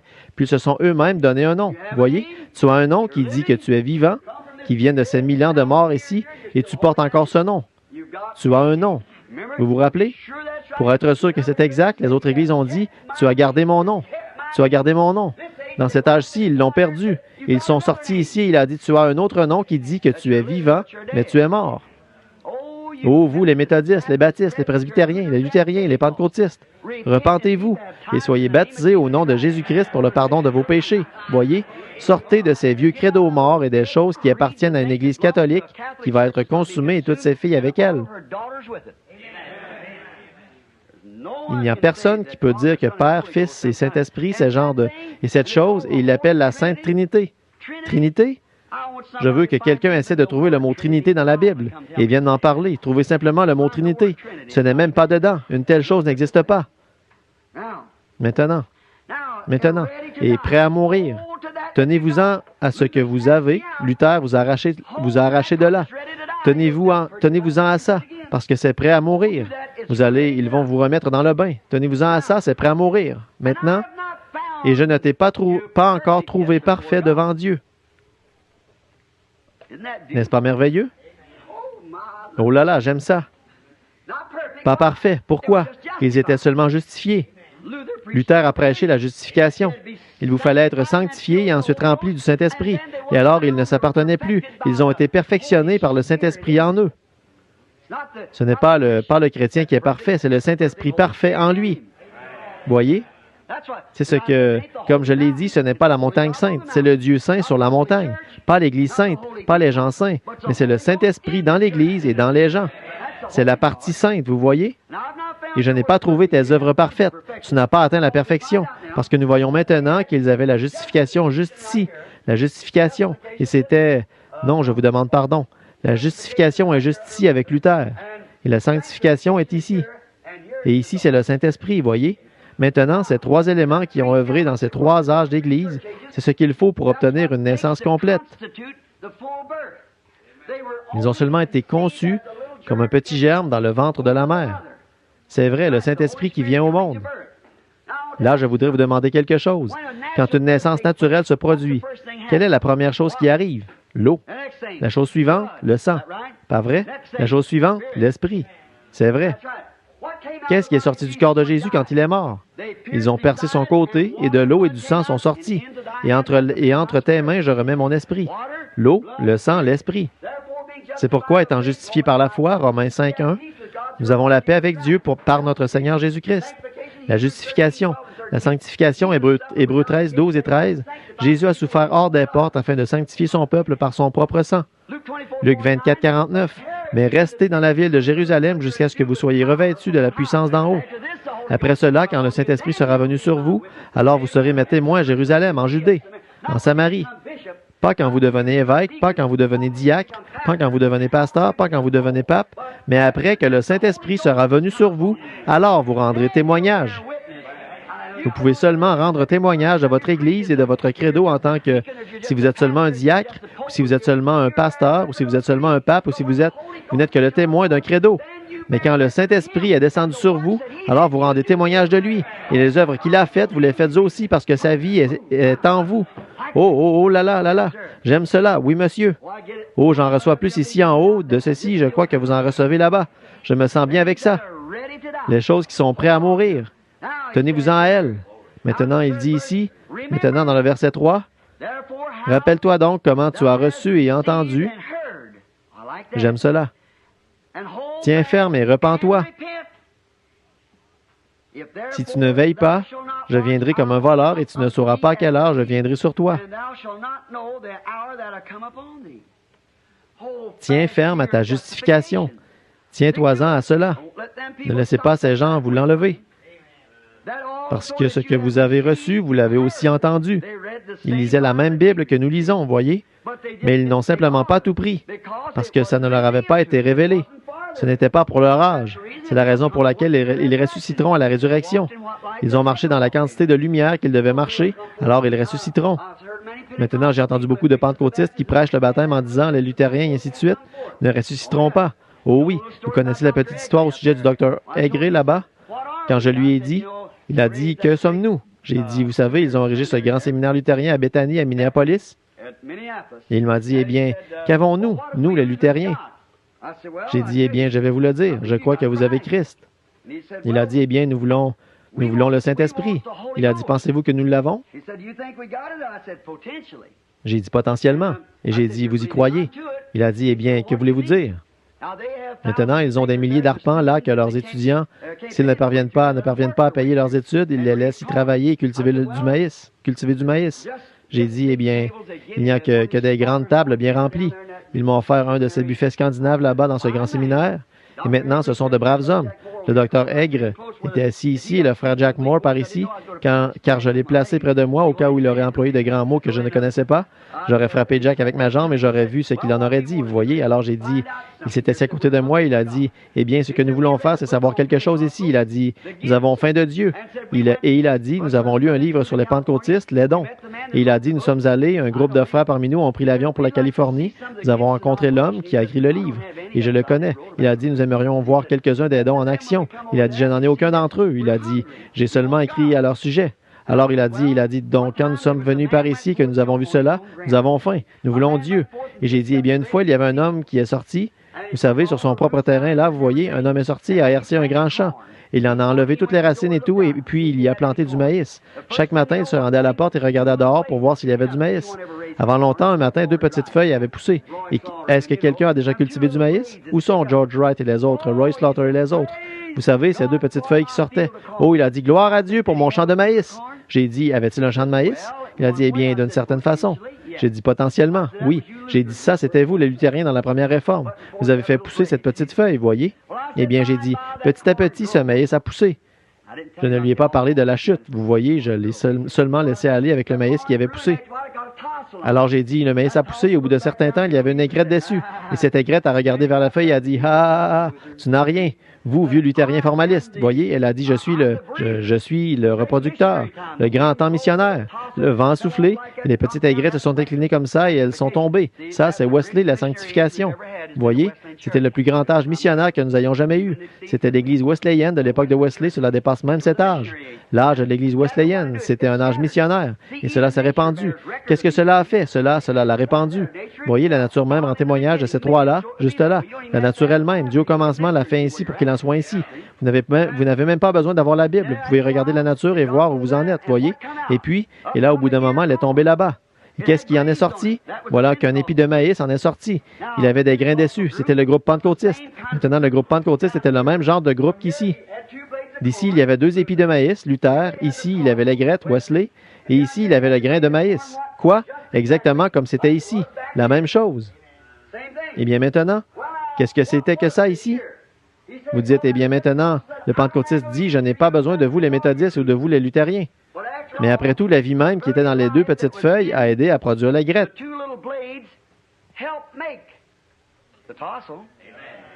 Et la vie qui était dans l'aigrette a produit le maïs. Donc vous voyez, ça, c'est tout le programme de Dieu. Ils avaient le Saint-Esprit potentiellement. Wesley aussi, sous la sanctification, mais aujourd'hui, cela a restauré le parler en langue et la restauration du commencement ici. Le même Saint-Esprit, vous voyez, il est véritable. Amen. Oui. Très bien, tenez ferme à ce que vous avez entendu, de peur que cela ne meure. Maintenant, le verset 4, je crois que c'est... Cependant, tu as à Sardes quelques hommes qui n'ont pas souillé leurs vêtements.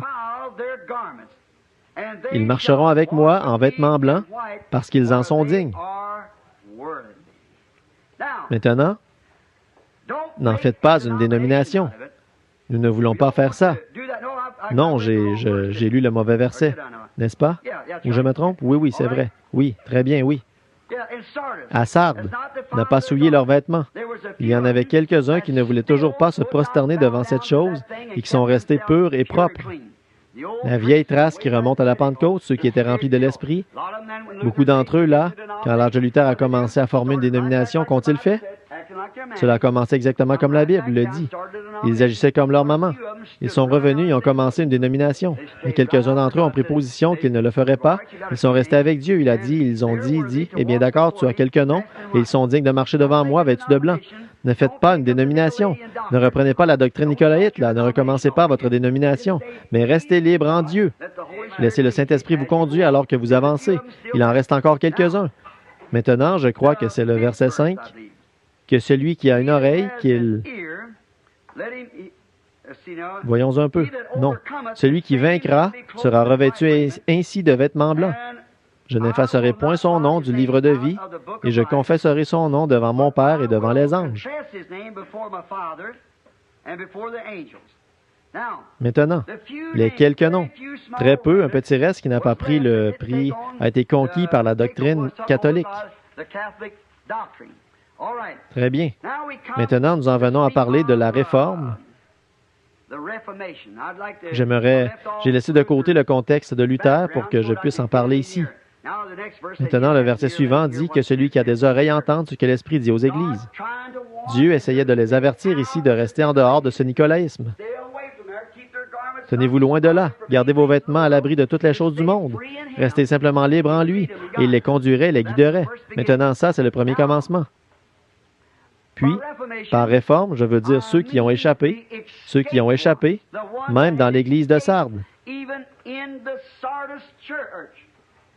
Comprenez-vous ce que je veux dire? Ceux qui avaient échappé quand même à cette chose horrible. Maintenant, nous le reprendrons demain soir et nous le ramènerons ici même dans l'âge pentecôtiste et vous montrerons que c'est exactement ça. Maintenant, il y a certaines de ces choses dont nous parlons ici. Le comment ont-ils échappé? Maintenant, nous allons parler de ça dans l'âge suivant. Vous voyez, nous devons les prendre pour qu'ils s'ajustent ensemble. Si vous ne le faites pas, alors vous allez manquer de donner aux gens. Nous allons arriver le clou dans l'âge suivant, vous voyez. Vous devez leur donner de la même façon que la Bible le donne ici, vous voyez. Très bien. Maintenant, celui qui a échappé, c'est de celui-là qu'il parle. Ce sont ceux-là juste ici, ce petit groupe qui vit par la justification. Maintenant, regardez. Ils sortent, ils voient la lumière. Luther a bien fait. Après la mort de Luther, pas Luther. Luther n'a jamais formé d'organisation. C'était ce groupe après lui. Wesley n'a jamais formé d'organisation. C'était ce groupe après lui. Les anciens fondateurs de la Pentecôte n'ont jamais formé d'organisation. C'était le groupe après eux. C'est celui-là qui le fait, voyez? C'est celui qui vient après qui le fait. Le véritable ange de lumière ne formera jamais une organisation. Et vous verrez au sujet de cet âge pentecôtiste, ce qui arrive à la fin de cette organisation, aussi, voyez que le Saint-Esprit nous le révèle. Quand le Saint-Esprit nous le révèle. Donc, il a dit, il te reste qu'un peu de lumière, un tout petit peu. Elle est prête à mourir, elle diminue, c'est la justification. Ils peuvent vous faire basculer dans n'importe quelle direction. Vous n'avez pas encore la vie parce que vous avez pris le mauvais nom. Mais au moins, vous avez été arraché. Voyez, vous avez échappé à l'Église romaine. Vous avez échappé à tous ces dogmes et vous êtes au moins arrivé jusque-là. Maintenant, vous lisez la même Bible. Maintenant, mais la même Bible qui enseigne le Saint-Esprit.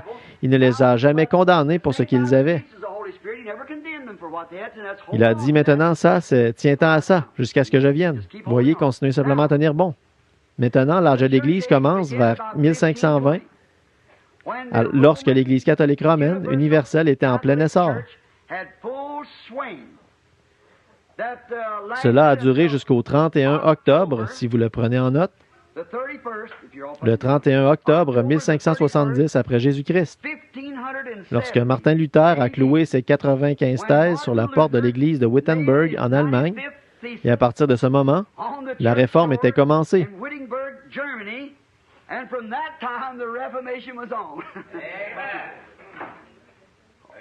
Avez-vous pris en note ces dates? Laissez-moi le répéter de nouveau pour être certain.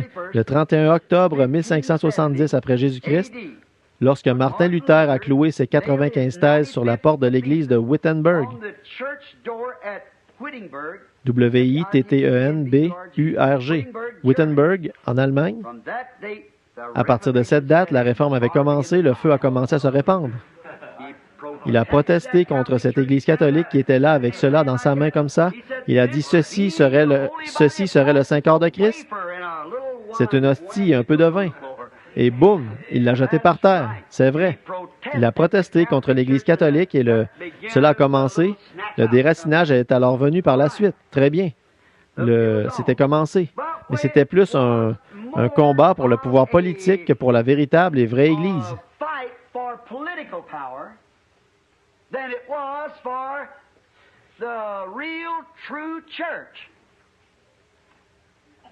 Pour le standard des chrétiens. Ils ont seulement lutté pour un droit politique de sortir de l'Église et de faire une autre Église. Ils ne se sont jamais réformés en sortant de l'Église catholique pour ramener le Saint-Esprit et la puissance dans l'Église, parce qu'ils l'ont renié. Ah, c'était un rassemblement politique. c'est là que ça s'appliquerait certainement. Tu as un nom qui dit que tu es vivant et tu es mort. Autrement dit, il a simplement fait sortir la dénomination protestante, c'est tout. Il a fait sortir une fille d'une église. Il a fait sortir une prostituée de l'impudique. C'est exactement ce qui s'est passé. Il a fait sortir Athalie de Jézabel. Or, quiconque lit la Réforme sait que c'est juste, parce qu'il ne fait que quelques-unes des vieilles reliques et ordres et les cérémonies, il les a simplement démolies. Mais en ce qui concerne de ramener le Saint-Esprit dans l'Église comme il en était ici, il ne l'a pas fait. Non, monsieur. C'était plus un combat politique qu'un combat spirituel. C'était de la politique au lieu du Saint-Esprit. Il n'était pas encore entré dans l'Église. Oh, frère, il n'était pas revenu. Il revient ici, pas là-haut. Maintenant, c'était un grand rassemblement politique. Mais ce n'était pas pour les Saintes Écritures et le Saint-Esprit.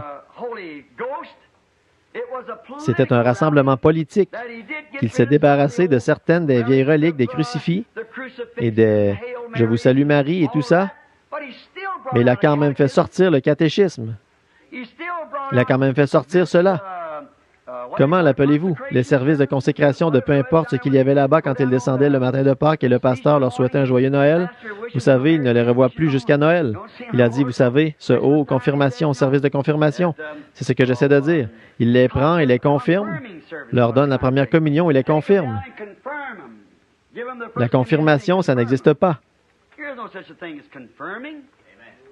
La seule confirmation qui est mentionnée dans la Bible, c'est quand Dieu a confirmé sa parole par des signes et des prodiges qui accompagnent. Voilà la confirmation, pas la confirmation de l'appartenance à une église luthérienne, mais Dieu confirmant sa parole en vous. Et le Seigneur a travaillé avec eux. Marc 16, confirmant la parole avec des signes qui les accompagnaient. Voilà la confirmation de l'Église pentecôtiste.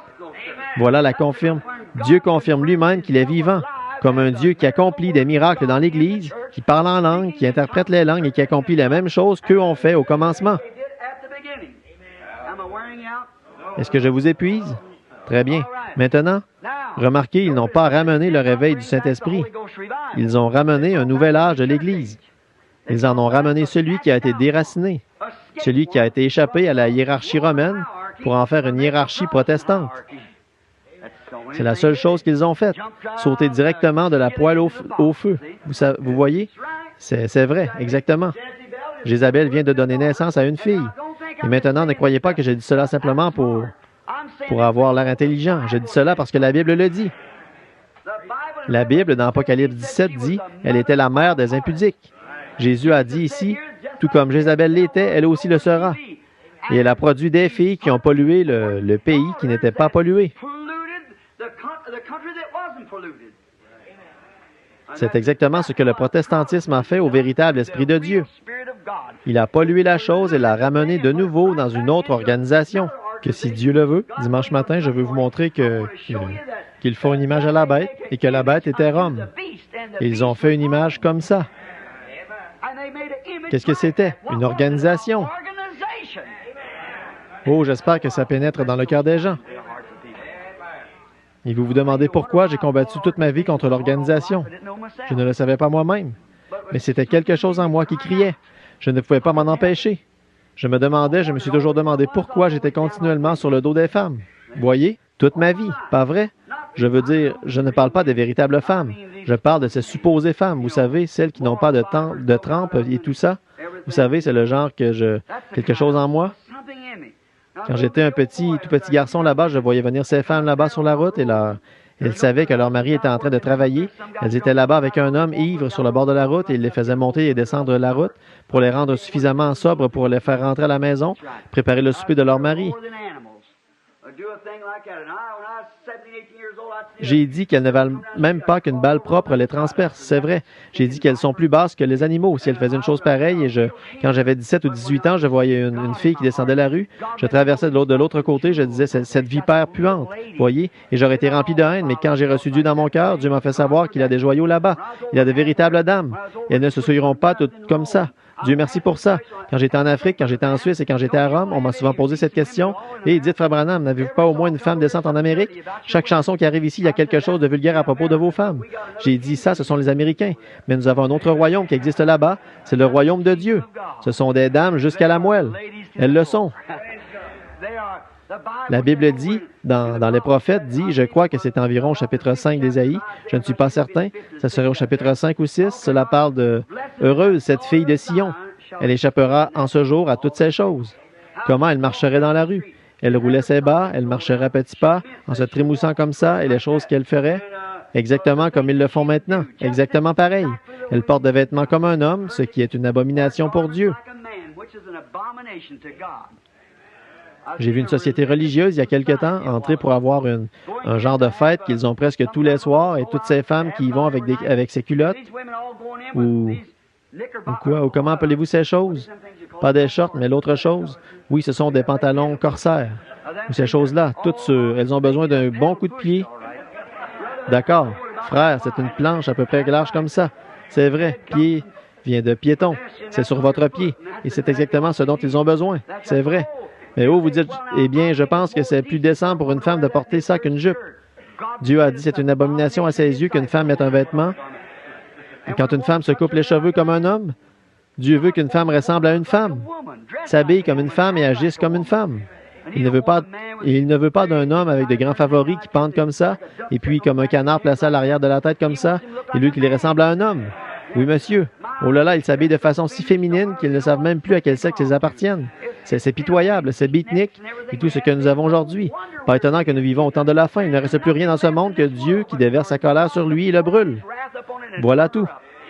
Un Dieu juste et saint ne pourrait rien faire d'autre. Ils ont dédaigné le sang de Jésus-Christ. Ils se sont dogmatisés. Ils sont entrés dans une organisation.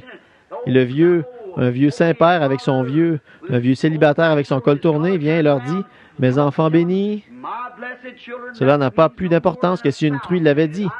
Je vous le dis, ce dont nous avons besoin ce soir, c'est d'un retour à la Bible et au Saint-Esprit, frère, et la puissance du Christ ressuscité venant dans l'Église et accomplissant des signes et des prodiges et des miracles.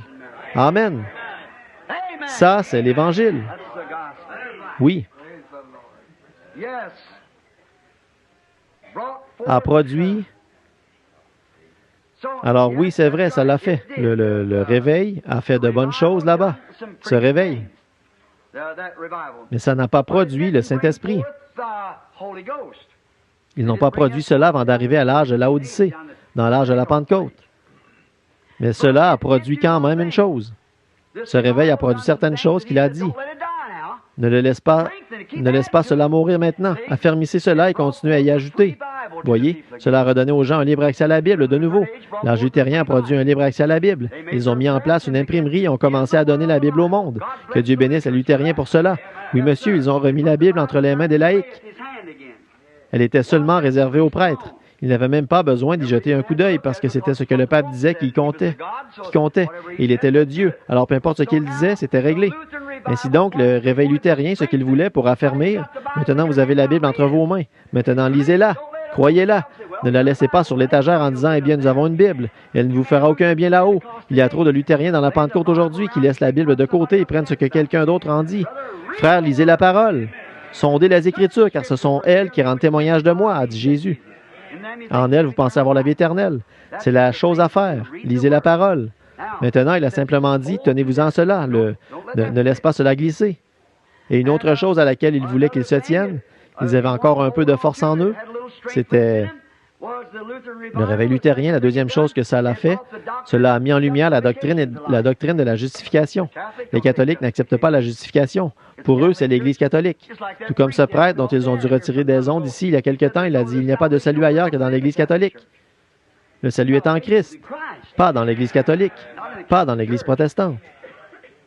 Le salut est en Christ. Mais les catholiques croient, peu importe ce que dit la Bible, c'est ce que dit l'Église qui compte. Voyez, vous ne pouvez rien leur dire parce qu'il n'y a aucun moyen de leur parler. Ça ne les intéresse pas. Ils vont vous parler de leur catéchisme, n'importe quoi du genre, mais quand vous en venez à la Bible, ils rejettent simplement cela. C'est ce que dit l'Église qui compte. Mais Jésus a dit en ces termes même, Jésus lui-même a dit, si quelqu'un y ajoute quoi que ce soit, on retranche quoi que ce soit, il retranchera sa part du livre de vie. Jésus a dit que toute parole d'homme soit reconnue comme mensonge et la mienne comme la vérité. Les cieux et la terre passeront, mais ma parole ne passera jamais. Pas vrai? Oh, c'est ça, mon frère. Je suis un croyant de la parole de Dieu. C'est vrai. Et pas seulement cette parole que Dieu a prononcée là, mais je demande au Père Céleste de me donner le Saint-Esprit pour confirmer cette parole, pour faire vivre Christ en moi. Ainsi, je sais que j'ai la vie éternelle, pas parce que je la mérite, parce que sa grâce me l'a donnée. C'est ça la pierre. Sur cette pierre, je bâtirai mon Église, qu'il a dit. Très bien, la justification. Très bien. La chose était qu'après qu'ils avaient déjà produit quelque chose qu'ils ne devaient pas laisser mourir, c'est-à-dire qu'ils avaient de nouveau la Bible entre leurs mains. Les luthériens ont fait ça. Et une autre chose, ils avaient la doctrine de la justification par la foi. C'est ce que Luther a enseigné. Tout le monde sait que c'était sa doctrine. La justification. Ne voyez-vous pas à quel point cela est parfait? Puis Wesley vient avec la sanctification. Puis ici arrivent les pentecôtistes avec le baptême du Saint-Esprit. C'est tout à fait parfait. Maintenant, tu as peu de choses, tiens-t'en à cela maintenant et ne les laisse pas mourir. Si tu ne t'y tiens pas, je viendrai soudainement comme un voleur et tu retourneras tout droit dans la dénomination de nouveau. Et c'est ce qu'ils ont fait. Exactement, ils y sont retournés. Tu retournes directement chez les Nicolaïtes parce que tu retourneras tout droit à une dénomination. Tiens ferme. Continue à lire cette Bible et garde la justification et continue à courir vers le but. Mais il y a un petit reste qui est sorti de là. Un petit reste. Après que le premier soit venu, Luther, et puis Zwingli est venu, et jusqu'à Calvin, et encore, et ainsi de suite jusqu'à Wesley. Mais il y avait un petit reste qui est sorti de là et qui enseignait la sanctification. Et de la sanctification est sorti un petit reste qui a continué jusque dans le Saint-Esprit. Vous voyez ce petit reste tout le long du chemin qui maintient cela en vie. Très bien. Mais troisièmement, ils ont amené de nombreux rites de doctrines païennes avec eux. Avec cela, comme les dénominations, le faux baptême,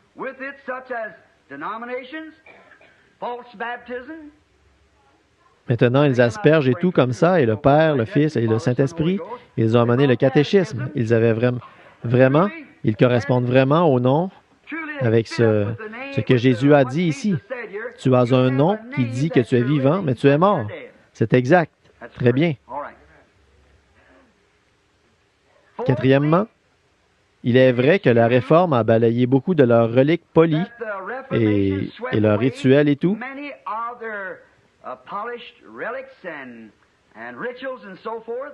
Mais elle a échoué dans l'Église et dans la restauration d'apporter la Réforme. Elle a échoué à restaurer l'enseignement du plein Évangile avec des signes qui l'accompagnent. L'Église luthérienne ne l'a jamais eu.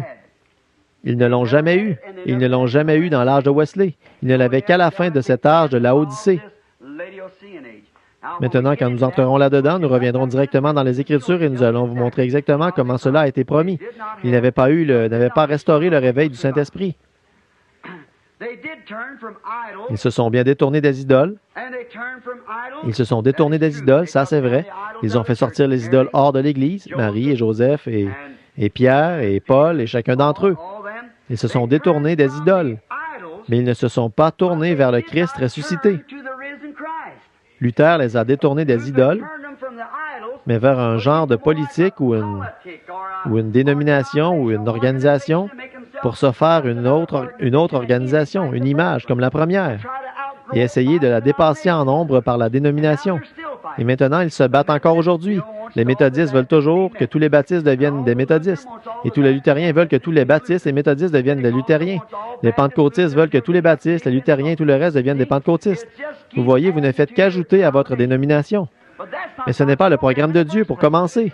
Le programme de Dieu pour la restauration était de ramener ce qui était dès le commencement. Écoutez, ressuscitez-moi ça. Si ce livre tombe par terre, maintenant de prendre un autre livre et de le mettre à sa place, ce n'est pas une restauration, une résurrection. Vous devez ramener le même livre. Amen.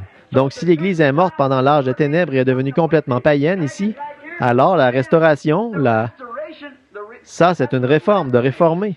Mais être réformé et être né de nouveau sont deux choses différentes. Voyez, ils ont ramené la réforme, réformant, s'éloignant de beaucoup de leurs idoles et ainsi de suite, mais ils n'ont jamais ramené le Saint-Esprit dans l'Église.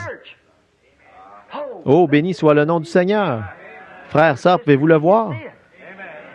Ils n'ont jamais ramené le Saint-Esprit parce que celui qui apporte vraiment la vraie lumière de l'Évangile... Revêtez-vous de votre casque maintenant.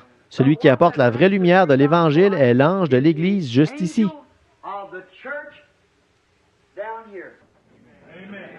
Maintenant, nous allons voir ça dimanche.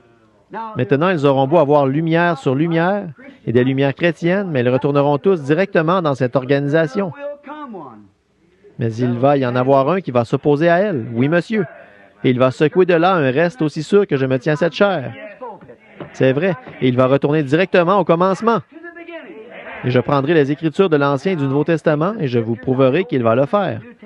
L'ange de l'Église de Laodicée. C'est vrai. Il va retourner tout droit à la chose originelle et va ressusciter cette chose de nouveau. Et la résurrection va avoir lieu au jour de ceci ici. C'est vrai.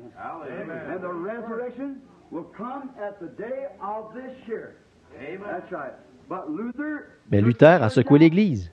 Celui qui a échappé. Celui qui a échappé. Une étape, la justification. Celui qui a échappé. Il a un pied à l'extérieur du paganisme. C'est très bien. La fois d'après, ils ont mis 2 pieds à l'extérieur. C'est tout. Tout comme, avez-vous remarqué dans la Bible qu'il y a de l'eau qui sortait à l'arrière du temple? Et il a dit qu'il a vu de l'eau à la hauteur de ses genoux. Puis le lendemain, de l'eau à la hauteur de sa hanche. Et la fois suivante, c'était par-dessus sa tête. Mais quand c'était par-dessus sa tête, il fallait qu'il en arrive à un point où il pouvait nager. Vous voyez, il devait nager. Nous arrivons donc à un endroit où nous devons soit nager, soit se noyer. C'est tout. Ça va vous noyer et vous emporter complètement ou vous faire entrer, une des deux. Alors, c'est nager ou noyez-vous. Alléluia. Oh, je suis si heureux pour le Saint-Esprit, pas vous? Je suis si heureux de dire, je suis l'un d'entre eux. Je suis l'un d'entre eux. Eux qui? Pas ceci, pas cela, pas cela, pas cela. Si heureux de dire que je suis l'un d'entre eux. Alléluia. L'un d'entre eux. L'un d'entre eux. Je suis si heureux de dire, je suis l'un d'entre eux. N'est-ce pas que ça sonne bien? Écoutez. Ils étaient assemblés dans la chambre haute et priant son nom. Ils furent baptisés du Saint-Esprit et la puissance pour servir vint. Ce qu'il fit pour eux en ce jour-là, il le fera aussi pour toi. Je suis si heureux de dire, je suis l'un d'entre eux. Oh, l'un d'entre eux. Je suis l'un d'entre eux. Je suis si heureux de dire, je suis l'un d'entre eux. Alléluia. L'un d'entre eux. L'un d'entre eux. Je suis si heureux de dire, je suis l'un d'entre eux. Vont-ils à des séminaires? Non. Certains d'entre eux ne savaient même pas écrire leur propre nom. C'est vrai, Pierre ne le pouvait pas. La Bible dit que c'était un homme ignorant et sans instruction, lui et Jean. Mais ils étaient obligés de les écouter parce qu'ils savaient qu'ils avaient été avec Jésus.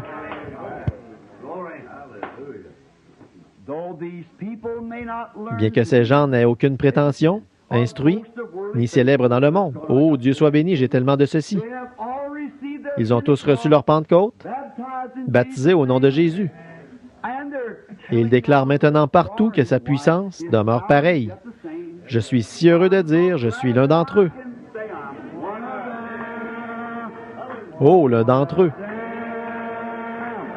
L'un d'entre eux. Je suis si heureux de dire, je suis l'un d'entre eux. L'un d'entre eux. L'un d'entre eux. Je suis si heureux de dire, je suis l'un d'entre eux. N'êtes-vous pas heureux de cela? Je suis si heureux d'être l'un d'entre eux. Je préférerais être l'un d'entre eux plus que tout ce que je connais. Oh, je préférerais être l'un d'entre eux plutôt que d'être le président des États-Unis ou le roi du monde. Si le Seigneur Jésus venait par ici en disant, « Je te ramènerai à l'âge de 20 ans et je ferai de toi un surveillant, un roi du monde entier, et je te donnerai 10 000 ans de vie sur cette terre pour rester âgé de 20 ans, sans jamais être malade un seul jour, sans mots, et tout serait joie et tout, et être le roi de la terre entière pour vivre 10 000 ans?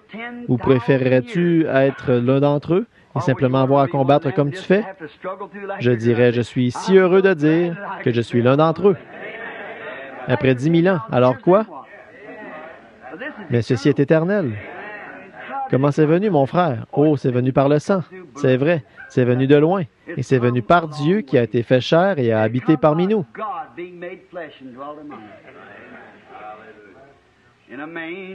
Dans une crèche il y a longtemps, et je sais que c'est vrai. Un enfant naquit pour sauver les hommes de leurs péchés. Jean le vit sur le rivage, l'agneau pour toujours. Ô Christ, le crucifié du calvaire. Oh, j'aime l'homme de Galilée, car il a tant fait pour moi. Il a pardonné tous mes péchés. Il a placé le Saint-Esprit en moi. Oh, j'aime cet homme de Galilée.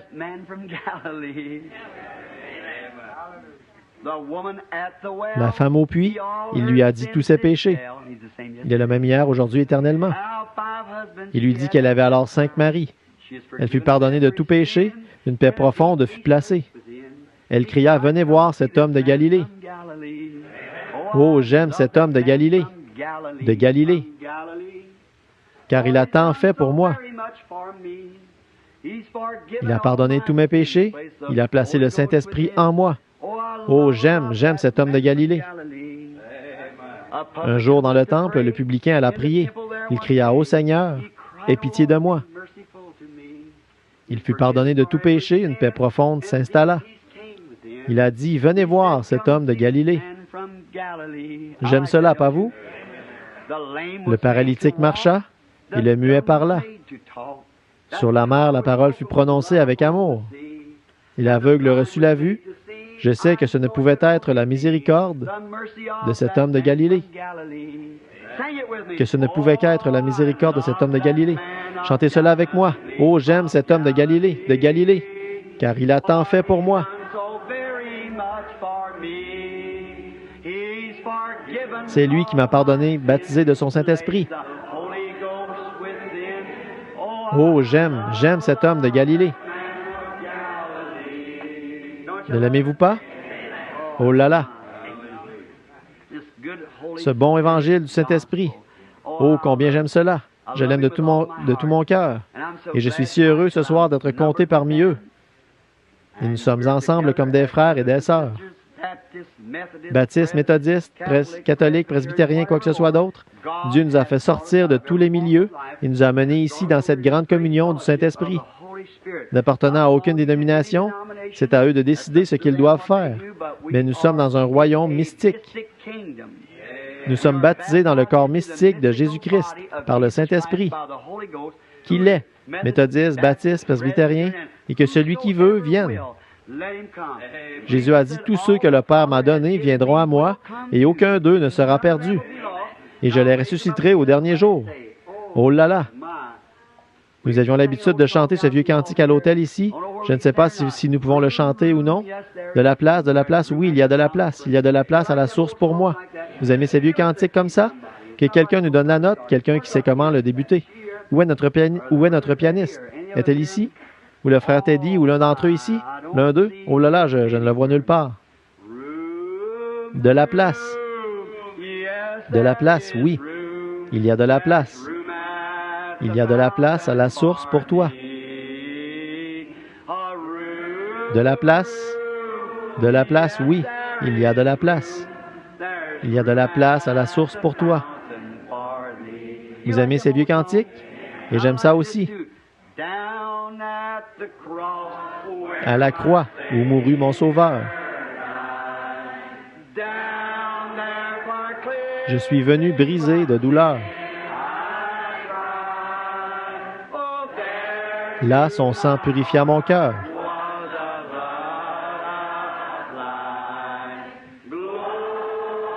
À son nom, la gloire.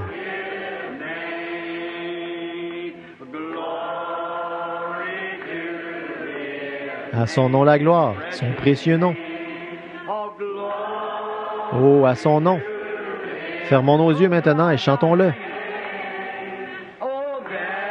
Là, son sang purifia mon cœur. À son nom, la gloire.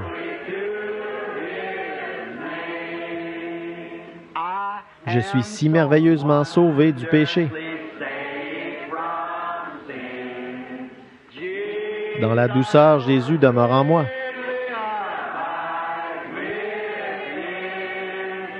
Là, à la croix où il me recueillit,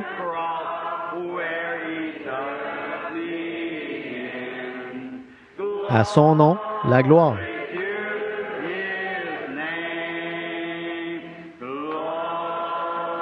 À son nom, la gloire. Ce précieux nom. À son nom, la gloire. Précieux nom. Là, son sang purifia mon cœur. À son nom, la gloire. Pendant que nous chantons le couplet suivant, serrez la main de quelqu'un devant vous, derrière vous, à côté de vous. Viens à cette fontaine si riche et si douce. Répands ta pauvre âme aux pieds du Sauveur. Ô plonge aujourd'hui et sois guéri. À son nom, la gloire.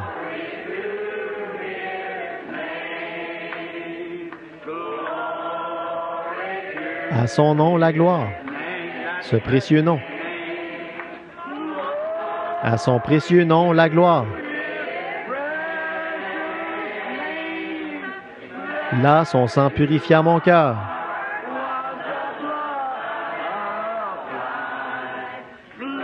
À son nom, la gloire. Oh, j'aime ça, pas vous? À son nom, la gloire. Précieux nom. À son nom, la gloire. Là, son sang purifia mon cœur.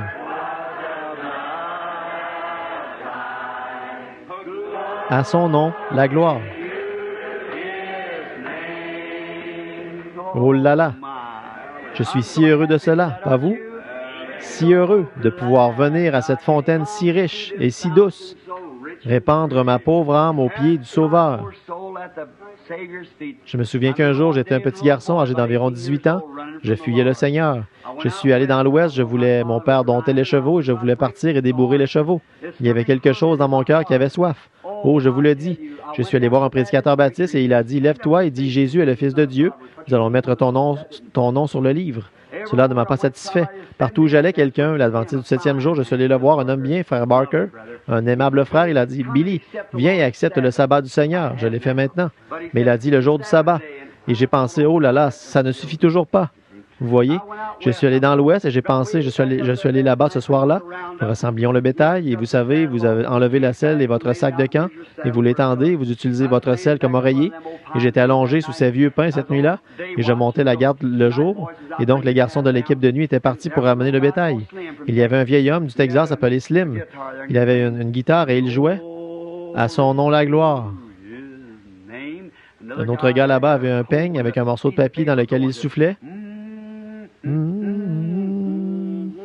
Ils avaient chanté d'autres chansons, des ballades de cow-boys, et ils ont commencé à chanter à la croix. Oh là là, je me suis retourné, j'ai mis ma couverture sur ma tête comme ceci. J'ai regardé en arrière, vous savez, et j'ai eu l'impression que ces étoiles étaient suspendues juste là, près du sommet de ces arbres et de ces montagnes. Ce vieux murmure éternel de ces pins, je pouvais l'entendre dire d'une voix forte, « Adam, où es-tu? » Environ 3 semaines plus tard, je suis allé en ville et tous les garçons se sont enivrés et je n'ai pas bu. Je devais tous les ramener à la maison et je les ai empilés dans ma voiture de toute façon. Ils étaient là, ils se marchaient sur les pieds et tout le reste et c'est dangereux d'être en sécurité. Ils traçaient une ligne droite à cet endroit et ils pariaient un autre 5 $ qu'ils pouvaient marcher dessus. Ils n'étaient pas capables de marcher sur le trottoir comme ça, vous savez. Et c'était comme ça jusqu'à ce qu'ils soient tous sobres après avoir reçu leur argent. Et j'étais là, ils buvaient tous et je me suis mis à l'écart et je me suis dit, j'ai pensé, oh là là là là, il y a environ 35 ans ou 35, je suppose, il y a 35 ans de cela. Je me suis assis là à l'écart. Phoenix était une petite ville à l'époque. Nous sommes venus depuis Wickenburg là-bas. J'étais assis là. Il y avait une petite fille espagnole qui est passée par là et moi j'étais assis avec ce grand chapeau posé sur le derrière de ma tête. Elle est passée à côté et a fait tomber ce petit mouchoir. Vous savez, j'ai dit, hey, tu as laissé tomber ton mouchoir. Je n'étais pas intéressé. J'ai entendu un peu de bruit là-bas dans la rue. J'y suis allé. Il y avait un vieux garçon converti en sortant de ses écuries de débourrage fourrage là-bas, des cicatrices d'acné partout dans le visage et les larmes qui coulaient le long de ses joues. Il jouait de la guitare en chantant « À son nom la gloire ». Oh là là, les larmes coulaient sur son visage et s'est arrêté et a dit « Frère, tu ne sais pas ce que c'est avant d'avoir reçu ce merveilleux Christ. À son nom la gloire ». Et j'ai abaissé ce grand chapeau et je m'en suis allé. Oh là là, vous ne pouvez pas vous cacher de lui. Vous feriez aussi bien de vous avancer, de vous confesser à lui. Oh, il est merveilleux. Oui, il l'est. Je suis si merveilleusement sauvé du péché. En moi, Jésus vint pour demeurer. Il demeure en moi. Là à la croix où il m'a recueilli.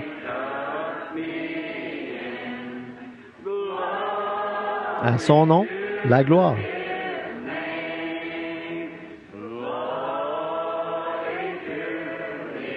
À son nom, la gloire. Non. À son nom, la gloire.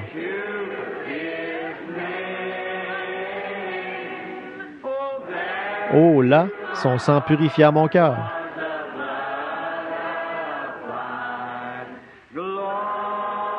À son nom, la gloire. Oh, viens à cette fontaine si riche et si douce. Répands ta pauvre âme aux pieds du Sauveur.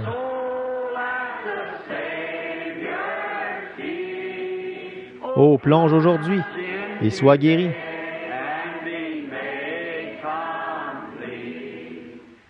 À son nom. Maintenant, inclinons la tête, levons simplement nos mains maintenant. À son nom, la gloire. Gloire, gloire. Ô Dieu, précieux nom. Là, le sang fut appliqué dans mon cœur. À son nom, la gloire.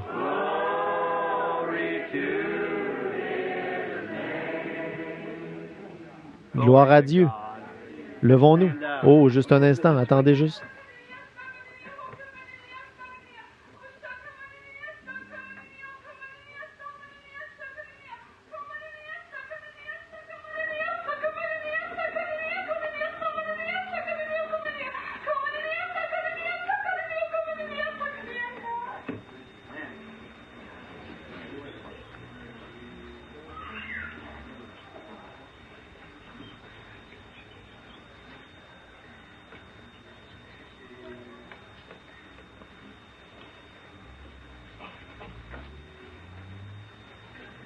Yea, my people, I speak unto thee this night as thou hast assembled together, even as I have moved out upon thy hearts tonight and have pierced thy soul by my spirit and my word. Amen. I speak once again, my children, yea, the days that lie before thee shall be great days for those that shall declare to follow me, saith the Lord. For I say that I shall shine upon thy pathway many things out of my word. And I speak unto thee, my people, that if thou shalt purpose to follow me, then I shall give unto thee the wisdom of understanding in these very things. Yes. For as I look down in thy midst this night, I see that there is in the hearts of some, saith the Lord, that there are some this night, I say unto thee, that are troubled as to what they should believe. But my people, this night I speak unto thee, be thou not discouraged, and go thou not from this place, I say, with a downcast heart and attitude towards these things. For I say unto thee that if thou shalt look unto the Lord, I say that I shall give thee understanding, and I shall deal with thee even as I would a child, and I shall bring thee into the light of these very things, and I say that I shall perfect thee as my people, and I speak to thee, my sons and daughters, tonight, as thou goest from this place, and as thou goest into the many places from whence thou came, wilt thou take this light, I say, and be a witness of it unto many people. But I say that around this world tonight there are darkness and confusion, but I speak to my servant, saith the Almighty God, the hour is upon thee. Yea, I say unto thee, my servants, this night, lift up the light of my gospel truth. Yea, declare my holy word unto my people, that they may be delivered from all these things, saith the Lord.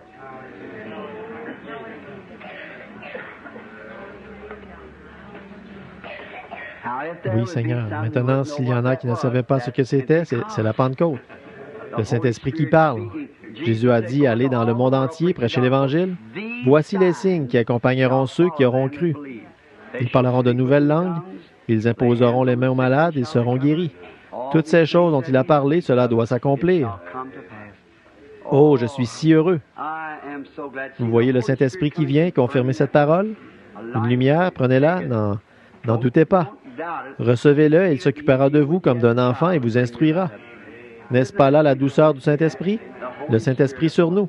Je me souviens qu'une fois dans la Bible, ils ne savaient pas de quel côté venait la chose. L'ennemi venait et le Saint-Esprit est tombé sur une personne comme ça. Il leur a dit exactement où aller. Ils y sont allés et Dieu a confondu l'autre armée et les a mis en déroute. C'est vrai. Oh, nous vivons encore au temps de la Bible, n'est-ce pas? Amen. Toujours en autant que le Saint-Esprit est là. Oh, levons-nous alors que nous chantons. Revêt-toi du nom de Jésus. Souvenez-vous du message. Ô toi, enfant de tristesse.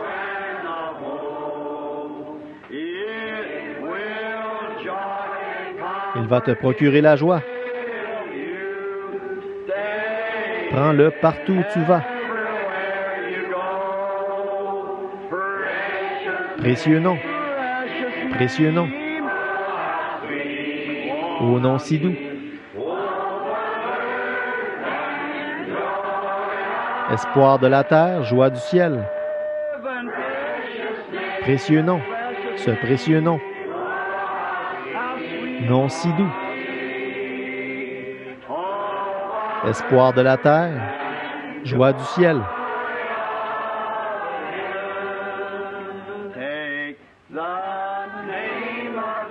Revêt-toi du nom de Jésus, comme d'un bouclier puissant. Quand les tentations surviennent, murmure ce saint nom en priant. Gloire à Dieu. Précieux nom. Nom si doux. Espoir de la terre, joie du ciel.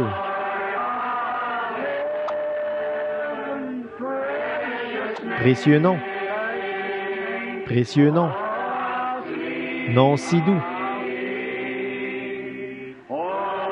Espoir de la terre, joie du ciel. Écoutez ce couplet. Revêt-toi du nom de Jésus comme d'un bouclier puissant. Quand les tentations surviennent, murmure son nom en priant.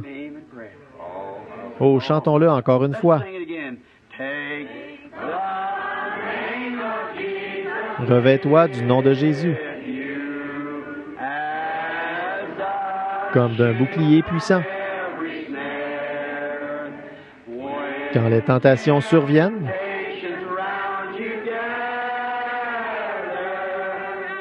murmure son nom en priant. Inclinons la tête maintenant. Précieux nom, précieux nom, nom si doux. Espoir de la terre, joie du ciel. Précieux nom, nom si doux. Nom si doux. Espoir de la terre, joie du ciel. Le roi, mon frère